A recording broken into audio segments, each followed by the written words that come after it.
Hi dears, welcome to Business Law. Now we are discussing second block, General Law of Contract Second, Unit 8, Remedies for Breach and Quasi-Contract.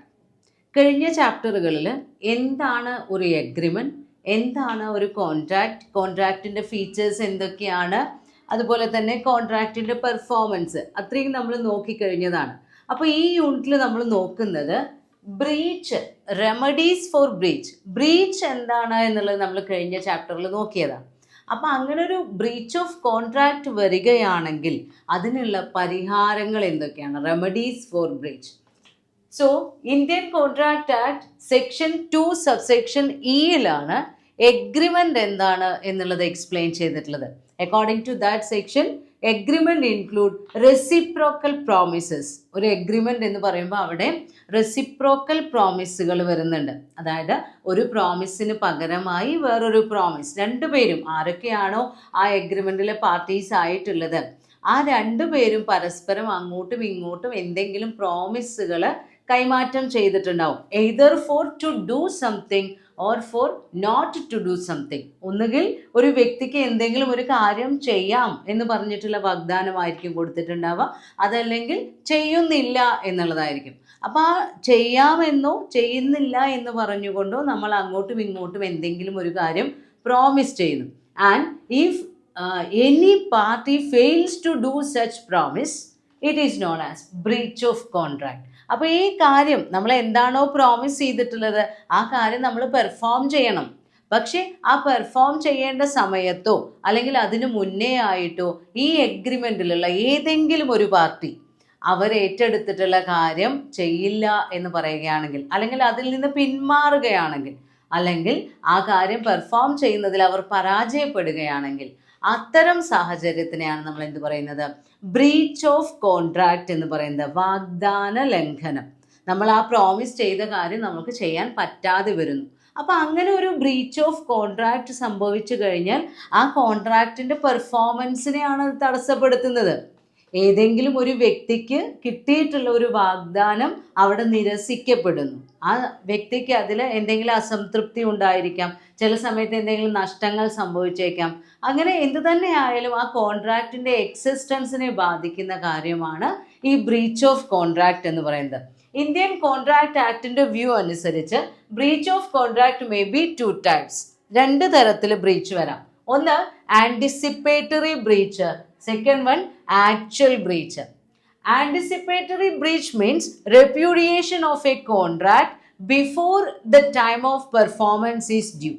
നമ്മൾക്ക് ഈ കോൺട്രാക്റ്റിൽ enter ചെയ്യുന്ന സമയത്ത് ഏത് സമയത്താണോ ഈ കാര്യം perform ചെയ്യേണ്ടത് ആ സമയമാകുന്നതിന് മുൻപ് തന്നെ, ബിഫോർ ദ എക്സ്പയറി ആണ്, ആ സമയമാകുന്നതിന് മുൻപ് തന്നെ ആ വ്യക്തി അദ്ദേഹത്തിൻ്റെ പെർഫോമൻസിൽ നിന്ന് പിൻവാങ്ങുകയാണെങ്കിൽ, അല്ലെങ്കിൽ ആ എഗ്രിമെൻ്റ് അവിടെ റദ്ദ് ചെയ്യപ്പെടുകയാണെങ്കിൽ, അതിനുള്ള ആ ഒരു വില്ലിങ്നെസ് അതിലത്തെ ഒരു പാർട്ടി പിൻവലിക്കുകയാണെങ്കിൽ അതിനെയാണ് നമ്മൾ എന്ത് പറയുന്നത്, ആൻറ്റിസിപ്പേറ്ററി ബ്രീച്ച്. അപ്പോൾ ബിഫോർ ടൈമാണ്, പെർഫോമൻസ് ടൈം എത്തുന്നതിന് മുൻപേ ആ വ്യക്തി പിൻവാങ്ങുന്നു. And actual breach means the breach whether at the time of performance or while performing the promise. Actual breach എന്ന് പറയുമ്പോൾ ആ പെർഫോമൻസ് ടൈം ഡ്യൂ ആകുന്ന സമയത്ത്, ഇപ്പോൾ ജനുവരി 2-ാം തീയതി ഞാൻ 2 ലോഡ് സിമൻറ്റ് നിങ്ങളുടെ വർക്ക് സൈറ്റിൽ എത്തിച്ചു തരാം എന്നൊരാൾ നമ്മളോട് വാഗ്ദാനം ചെയ്തിട്ടുണ്ടെങ്കിൽ ആ ജനുവരി 2-നാണ് അദ്ദേഹം അത് ചെയ്യേണ്ടത്. ആ ജനുവരി 2 ആ ഡേറ്റ് ആയ സമയത്ത് ഇദ്ദേഹം നമ്മളോട് ഫോൺ ചെയ്ത് പറയാണ്, ഐ എം സോറി, എനിക്ക് ആ സിമൻറ്റ് ലോഡ് അവിടെ എത്തിക്കാൻ കഴിയില്ല എന്ന് പറയുന്നു.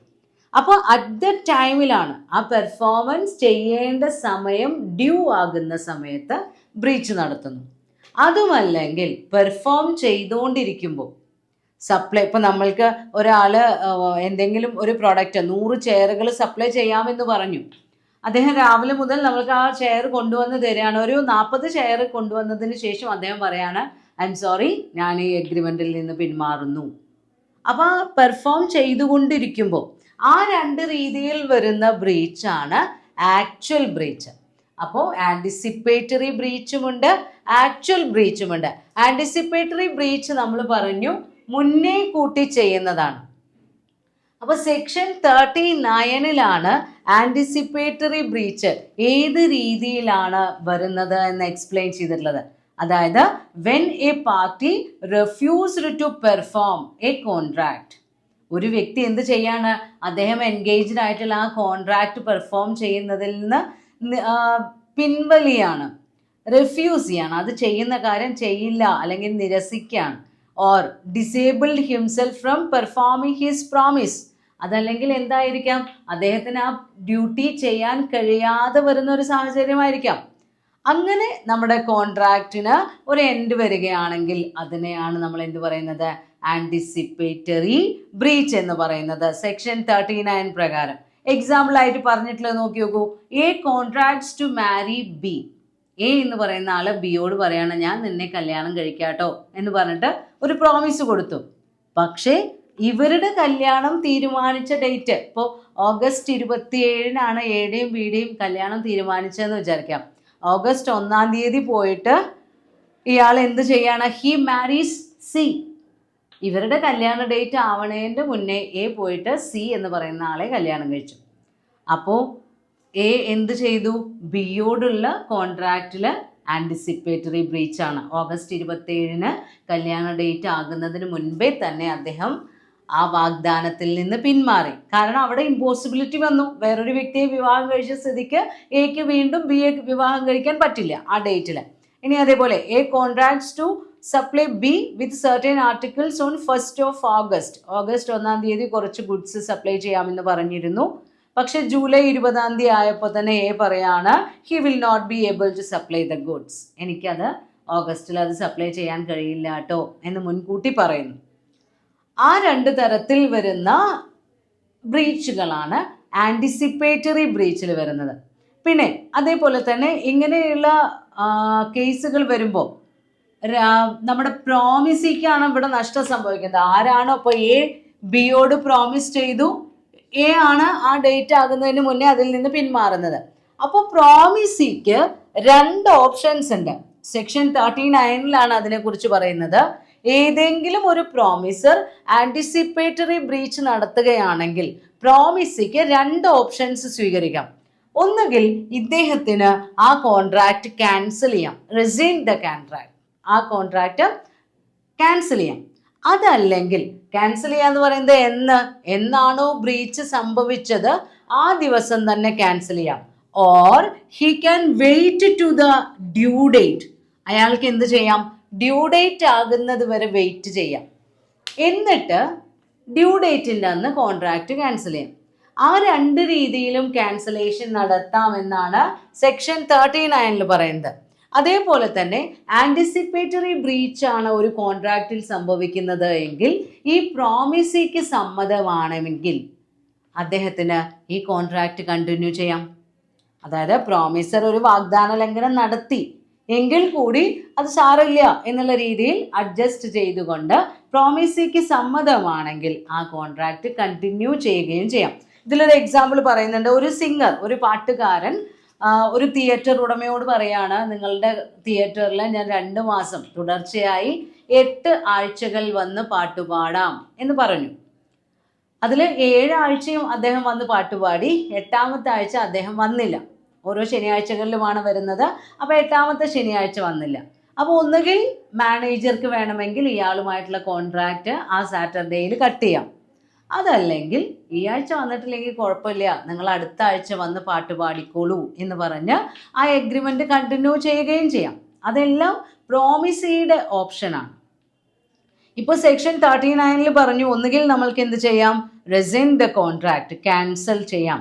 അല്ലെങ്കിൽ ആ ബ്രീച്ചിൻ്റെ ഡേറ്റിൽ ക്യാൻസൽ ചെയ്യാതെ ഡ്യൂ ഡേറ്റ് ആകുന്നത് വരെ കാത്തിരുന്നിട്ട് ഡ്യൂ ഡേറ്റിൻ്റെ അന്ന് ക്യാൻസൽ ചെയ്യാം കോൺട്രാക്റ്റ്. അതേപോലെ തന്നെ അദ്ദേഹത്തിന് എന്തെങ്കിലും ഡാമേജ്, നഷ്ടമൊക്കെ സംഭവിച്ചിട്ടുണ്ടെങ്കിൽ ആ നഷ്ടത്തിന് നഷ്ടപരിഹാരത്തിന് വേണ്ടി കേസ് കൊടുക്കുകയും ചെയ്യാം. അപ്പോൾ ഇതിൽ ഒരു എക്സാമ്പിൾ ആയിട്ട് പറയേണ്ടത്, ചില കേസിൽ സൂപ്പർവെനിങ് ഇമ്പോസിബിലിറ്റി വരികയാണെങ്കിൽ പ്രോമിസിക്ക് നഷ്ടപരിഹാരം കിട്ടില്ല കേട്ടോ. അപ്പോൾ ഇതിലൊരു എക്സാമ്പിൾ പറയുന്നുണ്ട്. എയും ബിയും, A agreed to load a cargo of wheat, ഒരു ഗോതമ്പിൻ്റെ ഒരു ലോഡ് എ ബിക്ക് നൽകാമെന്ന് പറയാണ് ഒരു പർട്ടിക്കുലർ ഡേറ്റിൽ. ആ കപ്പൽ വന്നു കഴിഞ്ഞാൽ, അപ്പോൾ ആ കപ്പൽ വന്നു കഴിഞ്ഞപ്പോൾ when the ship arrived A refused to load the cargo. അപ്പോൾ എ ബിയോട് ഇത് ലോഡ് ചെയ്യുന്നതിന് അദ്ദേഹത്തിന് സമ്മതമല്ല, അല്ലെങ്കിൽ ആ സമയത്ത് സൗകര്യമില്ല എന്ന് പറഞ്ഞു. പക്ഷേ B did not accept the refusal. ഇയാളുടെ ഈ വാഗ്ദാനം നിരസിക്കൽ ബി എന്ത് ചെയ്തില്ല, ആക്സെപ്റ്റ് ചെയ്തില്ല. ഡ്യൂ ഡേറ്റ് ആവട്ടെ, എന്നിട്ട് ഇയാൾ ഇതിങ്ങനെ സപ്ലൈ ചെയ്തില്ല, ചെയ്യാൻ പറ്റില്ല എന്നുള്ള കാര്യം ആക്സെപ്റ്റ് ചെയ്യാമെന്നും പറഞ്ഞ് പ്രോമിസ് ചെയ്തിരുന്നു. പക്ഷേ ആ ഡ്യൂ ഡേറ്റ് ആകുന്നതിന് മുൻപേ യുദ്ധം തുടങ്ങി. ഇവർ തമ്മിലുള്ള ഈ പ്രോഡക്റ്റ് ട്രാൻസ്ഫർ ചെയ്യാനുള്ള ലൈസൻസ് അല്ലെങ്കിൽ ആ ട്രാൻസാക്ഷനുകളൊക്കെ ഗവൺമെൻറ് നിർത്തിവെച്ചു എന്ന് വിചാരിക്കാം. അപ്പോൾ എക്ക് ഒരിക്കലും ബിക്ക് നഷ്ടപരിഹാരം കൊടുക്കേണ്ടി വരില്ല. കാരണം എ റെഫ്യൂസ് ചെയ്തപ്പോൾ ബി അത് ആക്സെപ്റ്റ് ചെയ്തിട്ടില്ല.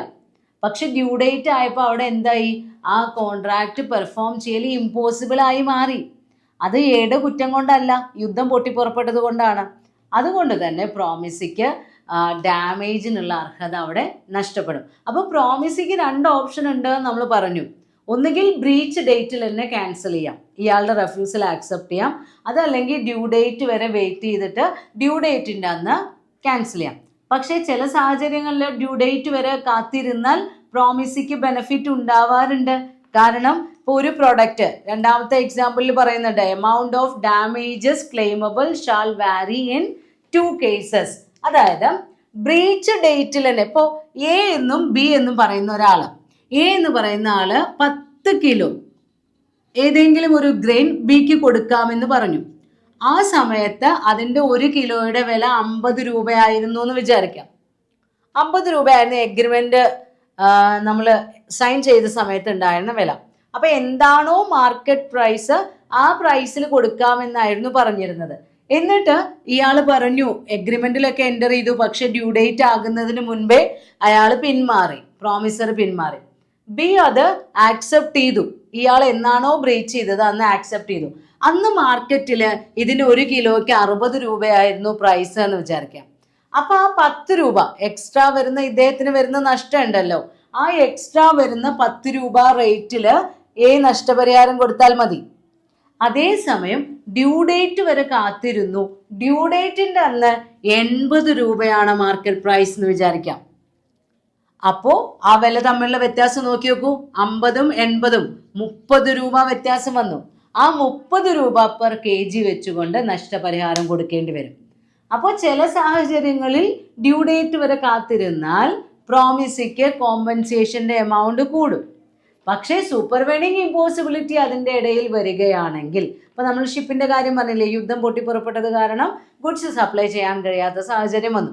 അങ്ങനെയുള്ള സാഹചര്യങ്ങളിൽ പ്രോമിസിക്ക് നഷ്ടമാണ് സംഭവിക്കുക. ഡ്യൂ ഡേറ്റ് വരെ വെയിറ്റ് ചെയ്തിരുന്നാൽ, അതിൻ്റെ ഇടയിൽ എന്തെങ്കിലും ഇമ്പോസിബിലിറ്റി വന്നാൽ പ്രോമിസിക്ക് പിന്നെ കോമ്പൻസേഷൻ കിട്ടാനുള്ള സാധ്യത കുറയും. അത്രയുമാണ് നമ്മൾക്ക് ആൻറ്റിസിപ്പേറ്ററി ബ്രീച്ചിനെ കുറിച്ച് ശ്രദ്ധിക്കേണ്ടത്. എന്താണ് ആൻറ്റിസിപ്പേറ്ററി ബ്രീച്ച്? സെക്ഷൻ 39 പ്രകാരം ആൻറ്റിസിപ്പേറ്ററി ബ്രീച്ചിൻ്റെ പ്രൊവിഷൻ എന്താണ്? സെക്ഷൻ 39 പ്രോമിസിക്ക് കിട്ടുന്ന 2 ഓപ്ഷൻസ് എന്തൊക്കെയാണ്? ആ ഓപ്ഷൻസ് എക്സൈസ് ചെയ്യുമ്പോൾ നമ്മൾ എന്തൊക്കെ കാര്യങ്ങൾ ശ്രദ്ധിക്കണം? ഇനി നമ്മൾ എന്താ പറഞ്ഞത്, രണ്ടാമത്തെ ടൈപ്പ് ഓഫ് ബ്രീച്ച് എന്ന് പറയുന്നത് എങ്ങനെയായിരുന്നു? ആക്ച്വൽ ബ്രീച്ച് ഓഫ് കോൺട്രാക്റ്റ് ആണ്. ആക്ച്വൽ ബ്രീച്ച് ഓഫ് കോൺട്രാക്റ്റ് എന്ന് പറയുമ്പോൾ 2 കേസാണ്. When the performance is due, ആ ഡ്യൂ ആയിട്ടുള്ള സമയത്ത് നമ്മൾ റെഫ്യൂസ് ചെയ്യാം. അതല്ലെങ്കിൽ പെർഫോം ചെയ്തുകൊണ്ടിരിക്കുന്ന സമയത്ത് നമ്മൾ റെഫ്യൂസ് ചെയ്യുക, പ്രോമിസർ അദ്ദേഹത്തിൻ്റെ വാഗ്ദാനത്തിൽ നിന്ന് പിന്മാറുക. അങ്ങനെയാവുമ്പോൾ ആക്ച്വൽ ബ്രീച്ച് ഓഫ് കോൺട്രാക്റ്റിൽ ഇപ്പോൾ എക്സാമ്പിളായിട്ട് പറയുന്നുണ്ട്, A agreed to sell his car to B on July 2, July 2-ാം തീയതി എൻ്റെ കാറ് നിനക്ക് തരാമെന്ന് എ ബിയോട് പറഞ്ഞു. പക്ഷെ ജൂലൈ 2-ാം തീയതി രാവിലെ അദ്ദേഹം പറയാണ്, ഞാൻ ഇന്ന് എൻ്റെ കാറ് വിൽക്കുന്നില്ല കേട്ടോ, എനിക്കത് തരാൻ കഴിയില്ല എന്ന് പറയുകയാണെങ്കിൽ അങ്ങനെയുള്ള പിൻവാങ്ങലിനെയാണ് നമ്മൾ എന്ത് പറയുന്നത്? ആക്ച്വൽ ബ്രീച്ച് ഓഫ് കോൺട്രാക്റ്റ് എന്ന് പറയുന്നത്. സെക്ഷൻ 55 പറയുന്നത്, when a party to a contract promises to do certain thing, അതായത് അത് നമ്മൾ സാധാരണ പറയുന്ന കാര്യം തന്നെ. അതിൽ ഏറ്റവും ശ്രദ്ധിക്കേണ്ടത് ലാസ്റ്റ് വരുന്നതാണ് on at or before the specified time. ആ കൃത്യസമയത്താണ് ഇവർ പറയുന്നത് ഞാൻ ഇതിൽ നിന്ന് പിൻവാങ്ങുന്നു എന്നുള്ളത്. അപ്പോൾ ആ കോൺട്രാക്റ്റ് വോയിഡബിൾ ആക്കണോ വേണ്ടയോ എന്നുള്ളത് പ്രോമിസിയുടെ ഓപ്ഷനാണ്.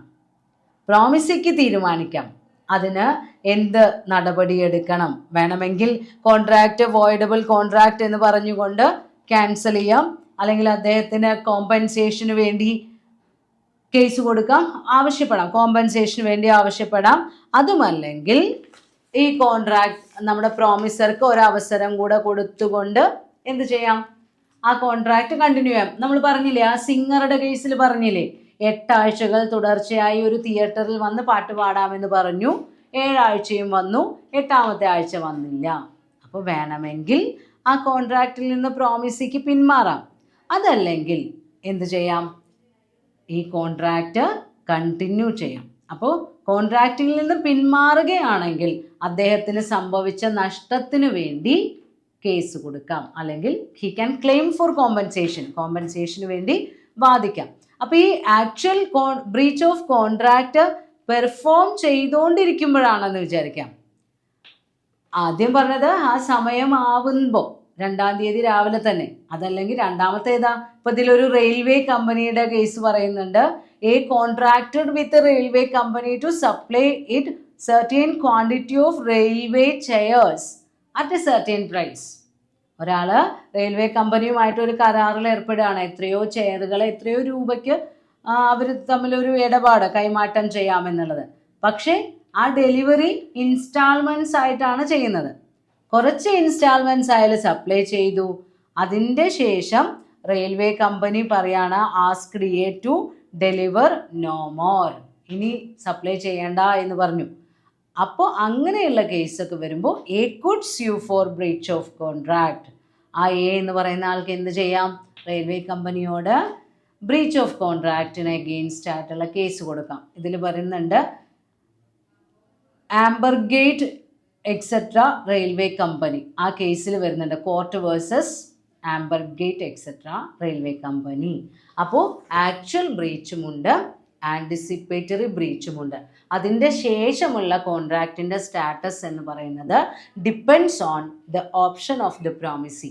പ്രോമിസിക്ക് തീരുമാനിക്കാം ക്യാൻസൽ ചെയ്യണോ, നഷ്ടം സംഭവിച്ചതിന് കേസ് കൊടുക്കണോ, അതായത് നഷ്ടപരിഹാരം വാങ്ങിക്കണോ, അതോ വീണ്ടും കോൺട്രാക്റ്റ് കണ്ടിന്യൂ ചെയ്യണോ എന്നൊക്കെ പ്രോമിസിക്ക് തീരുമാനിക്കാം. Remedies for breach of contract ആണ് നമ്മൾ നോക്കാൻ പോകുന്നത്. അതിൽ ഫസ്റ്റ് പോയിൻ്റായിട്ട് വരുന്നത് cancellation of contract or rescission of contract.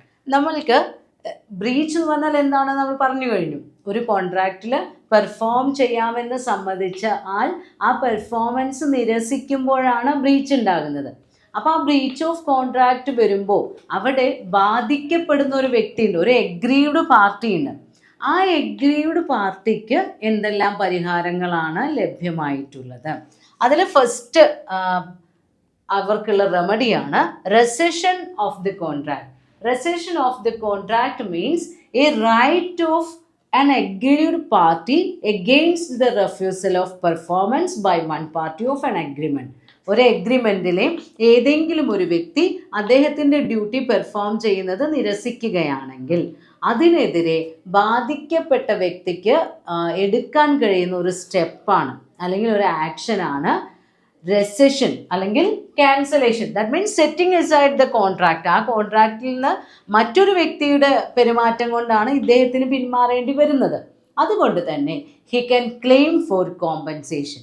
ഇയാൾക്ക് എന്ത് ചെയ്യാം, നഷ്ടപരിഹാരത്തിന്, അദ്ദേഹത്തിന് നേരിട്ടിട്ടുള്ള നഷ്ടത്തിന് ഡാമേജസ് ലഭിക്കാൻ, നഷ്ടപരിഹാരം ലഭിക്കാൻ വേണ്ടിയും ആവശ്യപ്പെടാം. ഇപ്പം ഇതിൽ എക്സാമ്പിളായിട്ട് പറയുന്നുണ്ട്, എ എന്ന് പറയുന്ന ഒരാൾ, A promises to supply furniture to B's new office on a certain day. എക്ക് ബിയുടെ ഓഫീസിലേക്ക് കുറച്ച് ഫർണിച്ചർ സപ്ലൈ ചെയ്യാമെന്ന് പറഞ്ഞിട്ട് എ ഒരു എഗ്രിമെൻറ്റിൽ എത്തിയിട്ടുണ്ട്, പ്രോമിസ് ചെയ്തിട്ടുണ്ട്. പക്ഷേ ആ സമയം വന്നപ്പോൾ, ആ ഇനാഗുറേഷൻ ടൈമൊക്കെ ആവുന്ന സമയത്ത് ഈ ഫർണിച്ചർ പറഞ്ഞ സമയത്ത് ഇദ്ദേഹം കൊണ്ടുപോയി കൊടുത്തില്ല. A does not supply the furniture on the agreed date. അപ്പോൾ ബിക്ക് ഏത് ലയബിലിറ്റിയിൽ നിന്ന് റിലീവ് കിട്ടും? പൈസ കൊടുക്കണ്ടല്ലോ. ഫർണിച്ചർ കൊണ്ടുവന്നാൽ വലിയ പൈസ കൊടുക്കേണ്ടി വരും. പക്ഷേ ബിക്ക് ഇവിടെ പൈസ കൊടുക്കേണ്ടി വരുന്നില്ല. കാരണം പറഞ്ഞ ഡേറ്റിൽ എ ഫർണിച്ചർ സപ്ലൈ ചെയ്തില്ല. അപ്പോൾ ബിക്ക് ഇവിടെ ഉണ്ടാകുന്ന ആ ഒരു പൊസിഷൻ എന്ന് പറയുന്നത് പൈസ കൊടുക്കണ്ട എന്ന് മാത്രമല്ല, ബിക്ക് ഉണ്ടായിട്ടുള്ള നഷ്ടത്തിന് കോമ്പൻസേഷന് വേണ്ടി ക്ലെയിം ചെയ്യാം. B has the right, not only the right to cancel the contract. ഈ കരാറ് റദ്ദ് ചെയ്യാനുള്ള അവകാശം മാത്രമല്ല ഉള്ളത്, പക്ഷെ എന്തിനു കൂടിയുണ്ട്? But also to claim compensation for the damage he has sustained because of the breach. ഈ എ എന്ന് പറയുന്ന ആള് ഇത് സപ്ലൈ ചെയ്യാത്തത് കാരണം എന്തെല്ലാം നഷ്ടമാണോ ബിക്ക് സംഭവിച്ചത് അതിനുള്ള നഷ്ടപരിഹാരം എയിൽ നിന്ന് വാങ്ങിക്കാനുള്ള അവകാശവും ബിക്കുണ്ട്. അതായത് ഒരു പ്രോമിസർ വാഗ്ദാന ലംഘനം നടത്തിയാൽ പ്രോമിസിക്ക് ആ കരാറ് റദ്ദ് ചെയ്യാനുള്ള അവകാശമുണ്ട്. അതേപോലെ തന്നെ സംഭവിച്ച നഷ്ടത്തിന് നഷ്ടപരിഹാരം വാങ്ങിക്കാനുള്ള അവകാശവുമുണ്ട്. സെക്ഷൻ 75 ഇതിനെക്കുറിച്ച് കൂടുതലായിട്ട് എക്സ്പ്ലെയിൻ ചെയ്യുന്നത്. ദെൻ രണ്ടാമത്തെ റെമഡി എന്ന് പറയുന്നത് സ്യൂട്ട് ഫോർ ഡാമേജ് ആണ്. ഡാമേജ് മീൻസ് മോണിറ്ററി റിവാർഡാണ്. നമ്മൾക്ക് സംഭവിച്ചിട്ടുള്ള നഷ്ടം, ഒരു വ്യക്തിക്ക് ഒരു ബ്രീച്ച് ഓഫ് കോൺട്രാക്റ്റ് മൂലം ഒരു പ്രോമിസിക്ക് സംഭവിച്ച നഷ്ടത്തിനുള്ള പൈസയുടെ രൂപത്തിൽ കൊടുക്കുന്ന റിവാർഡ് അല്ലെങ്കിൽ കോമ്പൻസേഷനെയാണ് നമ്മൾ എന്ത് പറയുന്നത്? ഡാമേജസ് എന്ന് പറയുന്നത്. Monetary compensation allowed for loss suffered by the aggrieved party. ആരൊക്കെയാണോ ഈ കരാറിൽ ബാധിക്കപ്പെട്ടത്, നഷ്ടം സംഭവിച്ചത്, ആ വ്യക്തിക്ക് സംഭവിച്ച നഷ്ടത്തിന് നൽകുന്ന പൈസയുടെ രൂപത്തിലുള്ള പരിഹാരം. അതായത് ഇതിൻ്റെ ലക്ഷ്യം എന്ന് പറയുന്നത് ഈ കോടതി ഇങ്ങനെയുള്ള ഈ ഡാമേജ് സെറ്റിൽ ചെയ്യുക എന്നുള്ളൊരു പ്രൊവിഷൻ കൊണ്ടുവരാനുള്ള കാരണം, ഈ കരാർ വരുന്നതിന് മുൻപ് ഏതൊരു ഫിനാൻഷ്യൽ പൊസിഷനിലായിരുന്നു ആ അഗ്രീഡ് പാർട്ടി ഉണ്ടായിരുന്നത്, അതേ പൊസിഷനിൽ അവരെ സസ്റ്റെയിൻ ചെയ്യിക്കുക എന്നുള്ളതാണ് കോടതിയുടെ ലക്ഷ്യം. അതായത് അവർക്ക് സാമ്പത്തികപരമായ നഷ്ടമൊന്നും സംഭവിക്കാതെ നോക്കുക. അങ്ങനെ കൊടുക്കുന്ന നഷ്ടപരിഹാരം, മോണിറ്ററി കോമ്പൻസേഷനാണ് നമ്മൾ എന്ത് പറയുന്നത്? ഡാമേജ് എന്ന് പറയുന്നത്. ഇന്ത്യയിൽ കരാർ ലംഘനത്തിന് ഡാമേജുകൾ തീരുമാനിക്കുന്നത് ഒരു കേസിൻ്റെ വിധിയെ ഡിപ്പെൻഡ് ചെയ്തുകൊണ്ടാണ്. ആ കേസ് ഹാർഡ്ലി വേഴ്സസ് ബാക്സെൻഡെയിൽ എന്ന് പറയുന്ന ഒരു കേസിൽ വന്ന വിധി. ആ വിധിയിൽ എടുത്തു പറഞ്ഞിട്ടുള്ള പോയിന്റുകളെ അടിസ്ഥാനമാക്കിയാണ് ഇന്ത്യൻ കോൺട്രാക്ട് ആക്ടിന്റെ സെക്ഷൻ 73 അനുസരിച്ച് നമ്മൾ ഡാമേജുകൾ കാൽക്കുലേറ്റ് ചെയ്യുന്നത്. ഈ കോൺട്രാക്റ്റിൽ എന്തായിരുന്നു? H mill was stopped due to the breakdown of a shaft. H എന്ന് പറയുന്ന ഹാർഡ്ലിയാണ്. എച്ചിൻ്റെ മില്ല് സ്റ്റോപ്പ് ആവുകയാണ്. അവിടെയുള്ള മെഷീനിൻ്റെ ഒരു ഷാഫ്റ്റ് കേടുവന്നത് കാരണം അയാളുടെ മില്ലിലെ പ്രവർത്തനങ്ങൾ നിർത്തിവെക്കേണ്ടി വന്നു.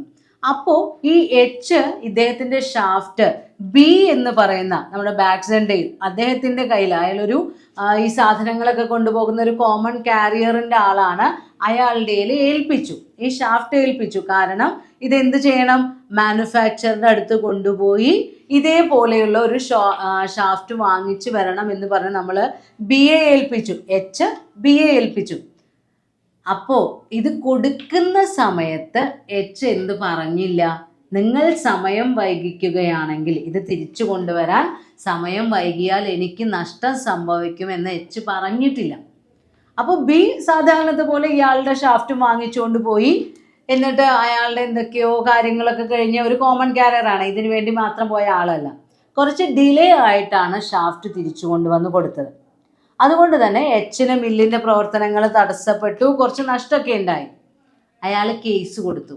പക്ഷേ കോടതി പറഞ്ഞത് ഈ നഷ്ടപരിഹാരം കൊടുക്കേണ്ട ബാധ്യത ബിക്ക് ഇല്ല.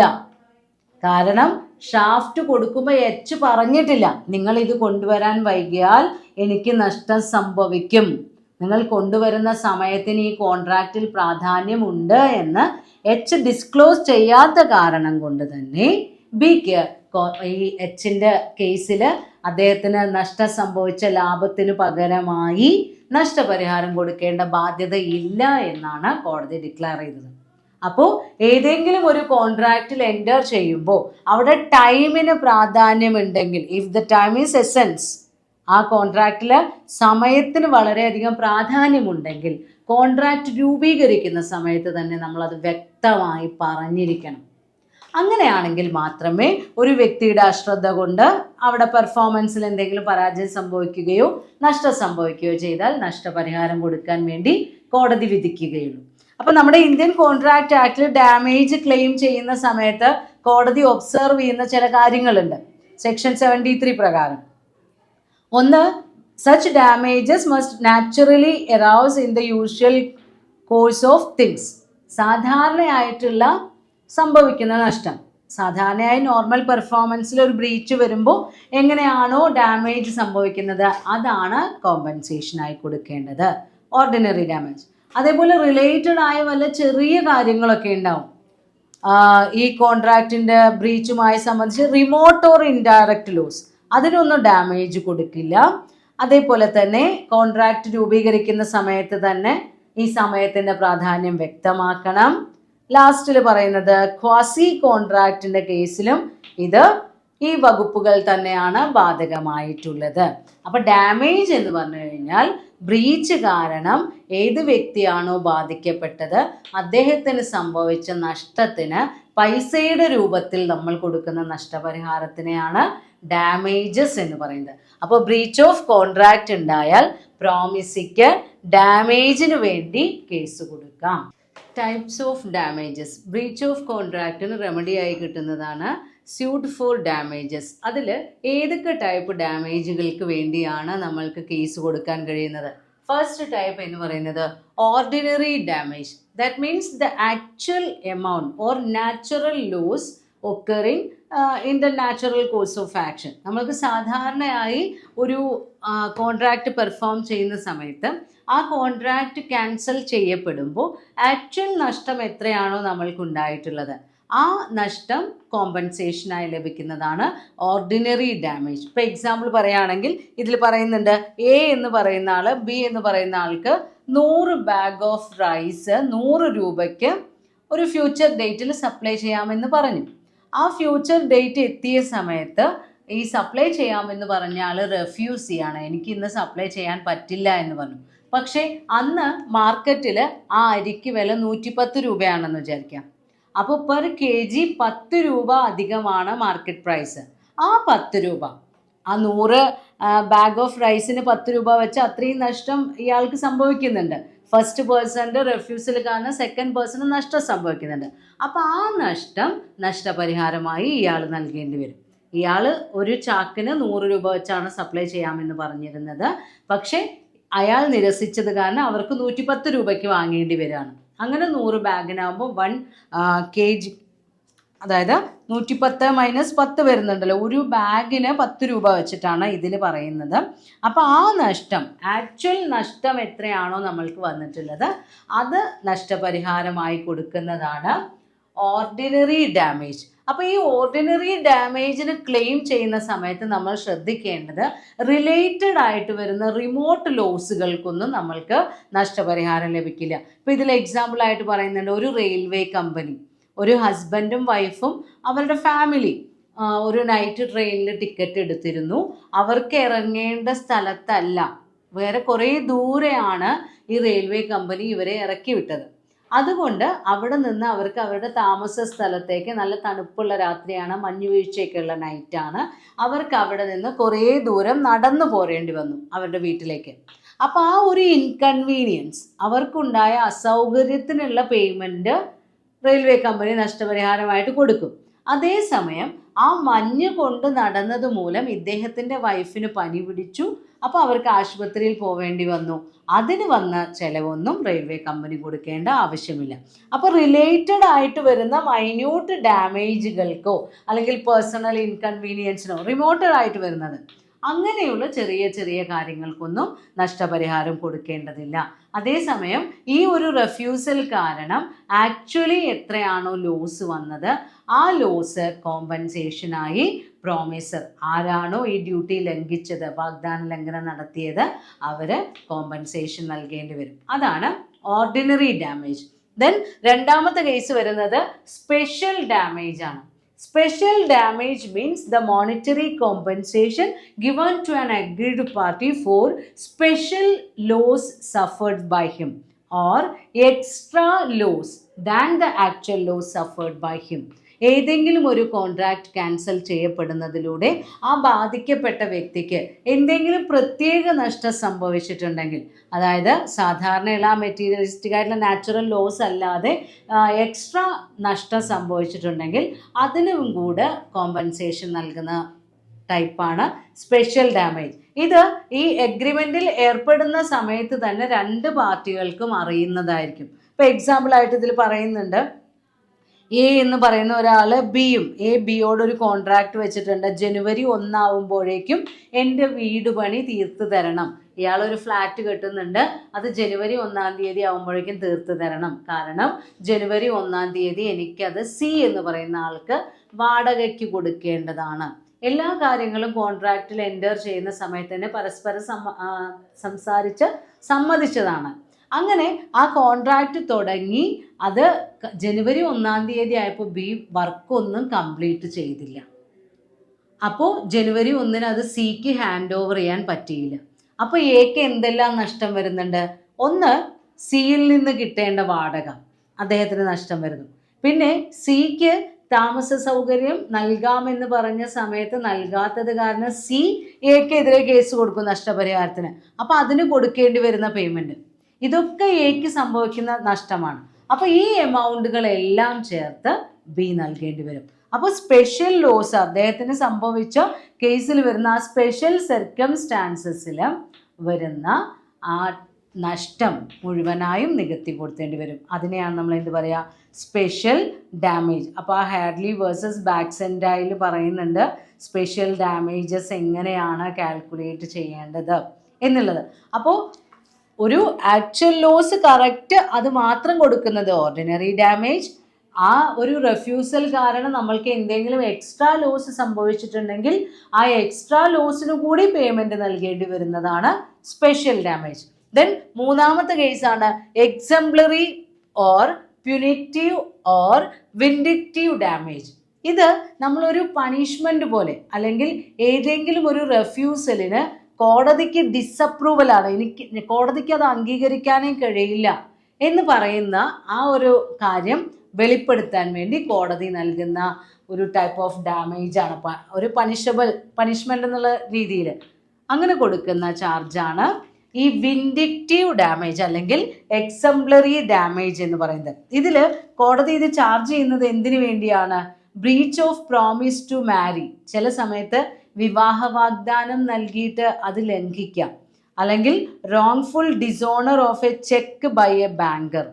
ഒരു ബാങ്കർ അദ്ദേഹത്തിൻ്റെ ചെക്ക് തെറ്റായ രീതിയിൽ ഡിസോണർ ചെയ്യാം.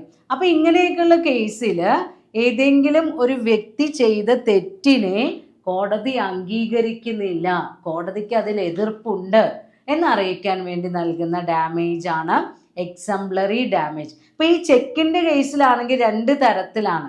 റോങ്ഫുൾ ഡിസോണർ ഓഫ് ചെക്കിൽ നമ്മൾ സാധാരണ ഡാമേജ് കോടതി വിധിക്കാറുള്ളത് ചെക്കിലെ എമൗണ്ട് വലിയ തുകയാണെന്ന് വിചാരിക്കാം, അപ്പോൾ ഫൈൻ ചെറിയ സംഖ്യ ആയിരിക്കും. ചെക്കിലെ എമൗണ്ട് ചെറിയ തുകയാണെങ്കിൽ കോടതി വിധിക്കുന്ന ഫൈന് വലിയ സംഖ്യ ആയിരിക്കും. അപ്പോൾ ഈ ബാങ്കർക്ക് പറ്റിയ ഒരു തെറ്റിന് കോടതിയുടെ ഡിസപ്രൂവൽ അറിയിക്കാൻ വേണ്ടി കൊടുക്കുന്ന ഒരു ഡാമേജ് ആണിത്. അപ്പോൾ ഏതെങ്കിലും ഒരു കേസിൽ ബ്രീച്ച് വരുന്ന സമയത്ത് കോടതിക്ക് അതിലത്തെ ആ വ്യക്തിയുടെ പ്രവൃത്തിയോടുള്ള തെറ്റായ പ്രവൃത്തിയോടുള്ള എതിർപ്പ് കാണിക്കാൻ വേണ്ടി ചാർജ് ചെയ്യുന്ന ഡാമേജാണ് എക്സംപ്ലറി ഡാമേജ്. പിന്നെ വരുന്നതാണ് നോമിനൽ ഡാമേജ്. നോമിനൽ ഡാമേജ് എന്ന് പറയുമ്പോൾ വളരെ നാമമാത്രമായിട്ട് ചിലപ്പോൾ 1 രൂപയൊക്കെ ആയിരിക്കും ഡാമേജ് ആയിട്ട് വിധിക്കുക. കോടതി ജസ്റ്റ് ഒരു ടെക്നിക്കൽ മിസ്റ്റേക്കോ അല്ലെങ്കിൽ ഏതെങ്കിലും തരത്തിലുള്ള നിയമത്തിൻ്റെ ഏതെങ്കിലും വകുപ്പുകളൊക്കെ ചെറുതായിട്ടൊക്കെ എന്തെങ്കിലും ലംഘിക്കപ്പെടുകയോ ഒക്കെ ചെയ്തിട്ടുണ്ടെങ്കിൽ കോടതി ജസ്റ്റ് ഒരു വാണിംഗ്, ഒരു ഫൈന് കൊടുത്തു എന്ന് പറയാൻ വേണ്ടിയിട്ടൊക്കെ കൊടുക്കുന്നതാണ് നോമിനൽ ഡാമേജ്, നാമമാത്രമായിട്ടുള്ളത്.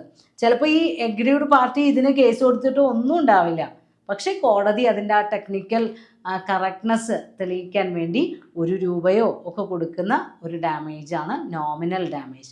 പിന്നെ വരുന്നതാണ് ഡാമേജസ് ഫോർ ഡിറ്റീരിയോറേഷൻ. പ്രോഡക്റ്റിന് സപ്ലൈ വൈകിക്കുന്നതിലൂടെ ചിലപ്പോൾ ആ പ്രോഡക്റ്റിൻ്റെ ഫിസിക്കൽ ഫോമിന് വരുന്ന ഡിറ്റീരിയോറേഷൻ ആവാം, അല്ലെങ്കിൽ സപ്ലൈ വൈകുന്നതിലൂടെ ഇവർക്കുണ്ടായിട്ടുള്ള എന്തെങ്കിലും നഷ്ടങ്ങളാവാം.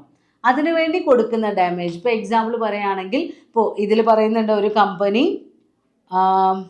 Wilson versus Lancashire and Yorkshire railway company.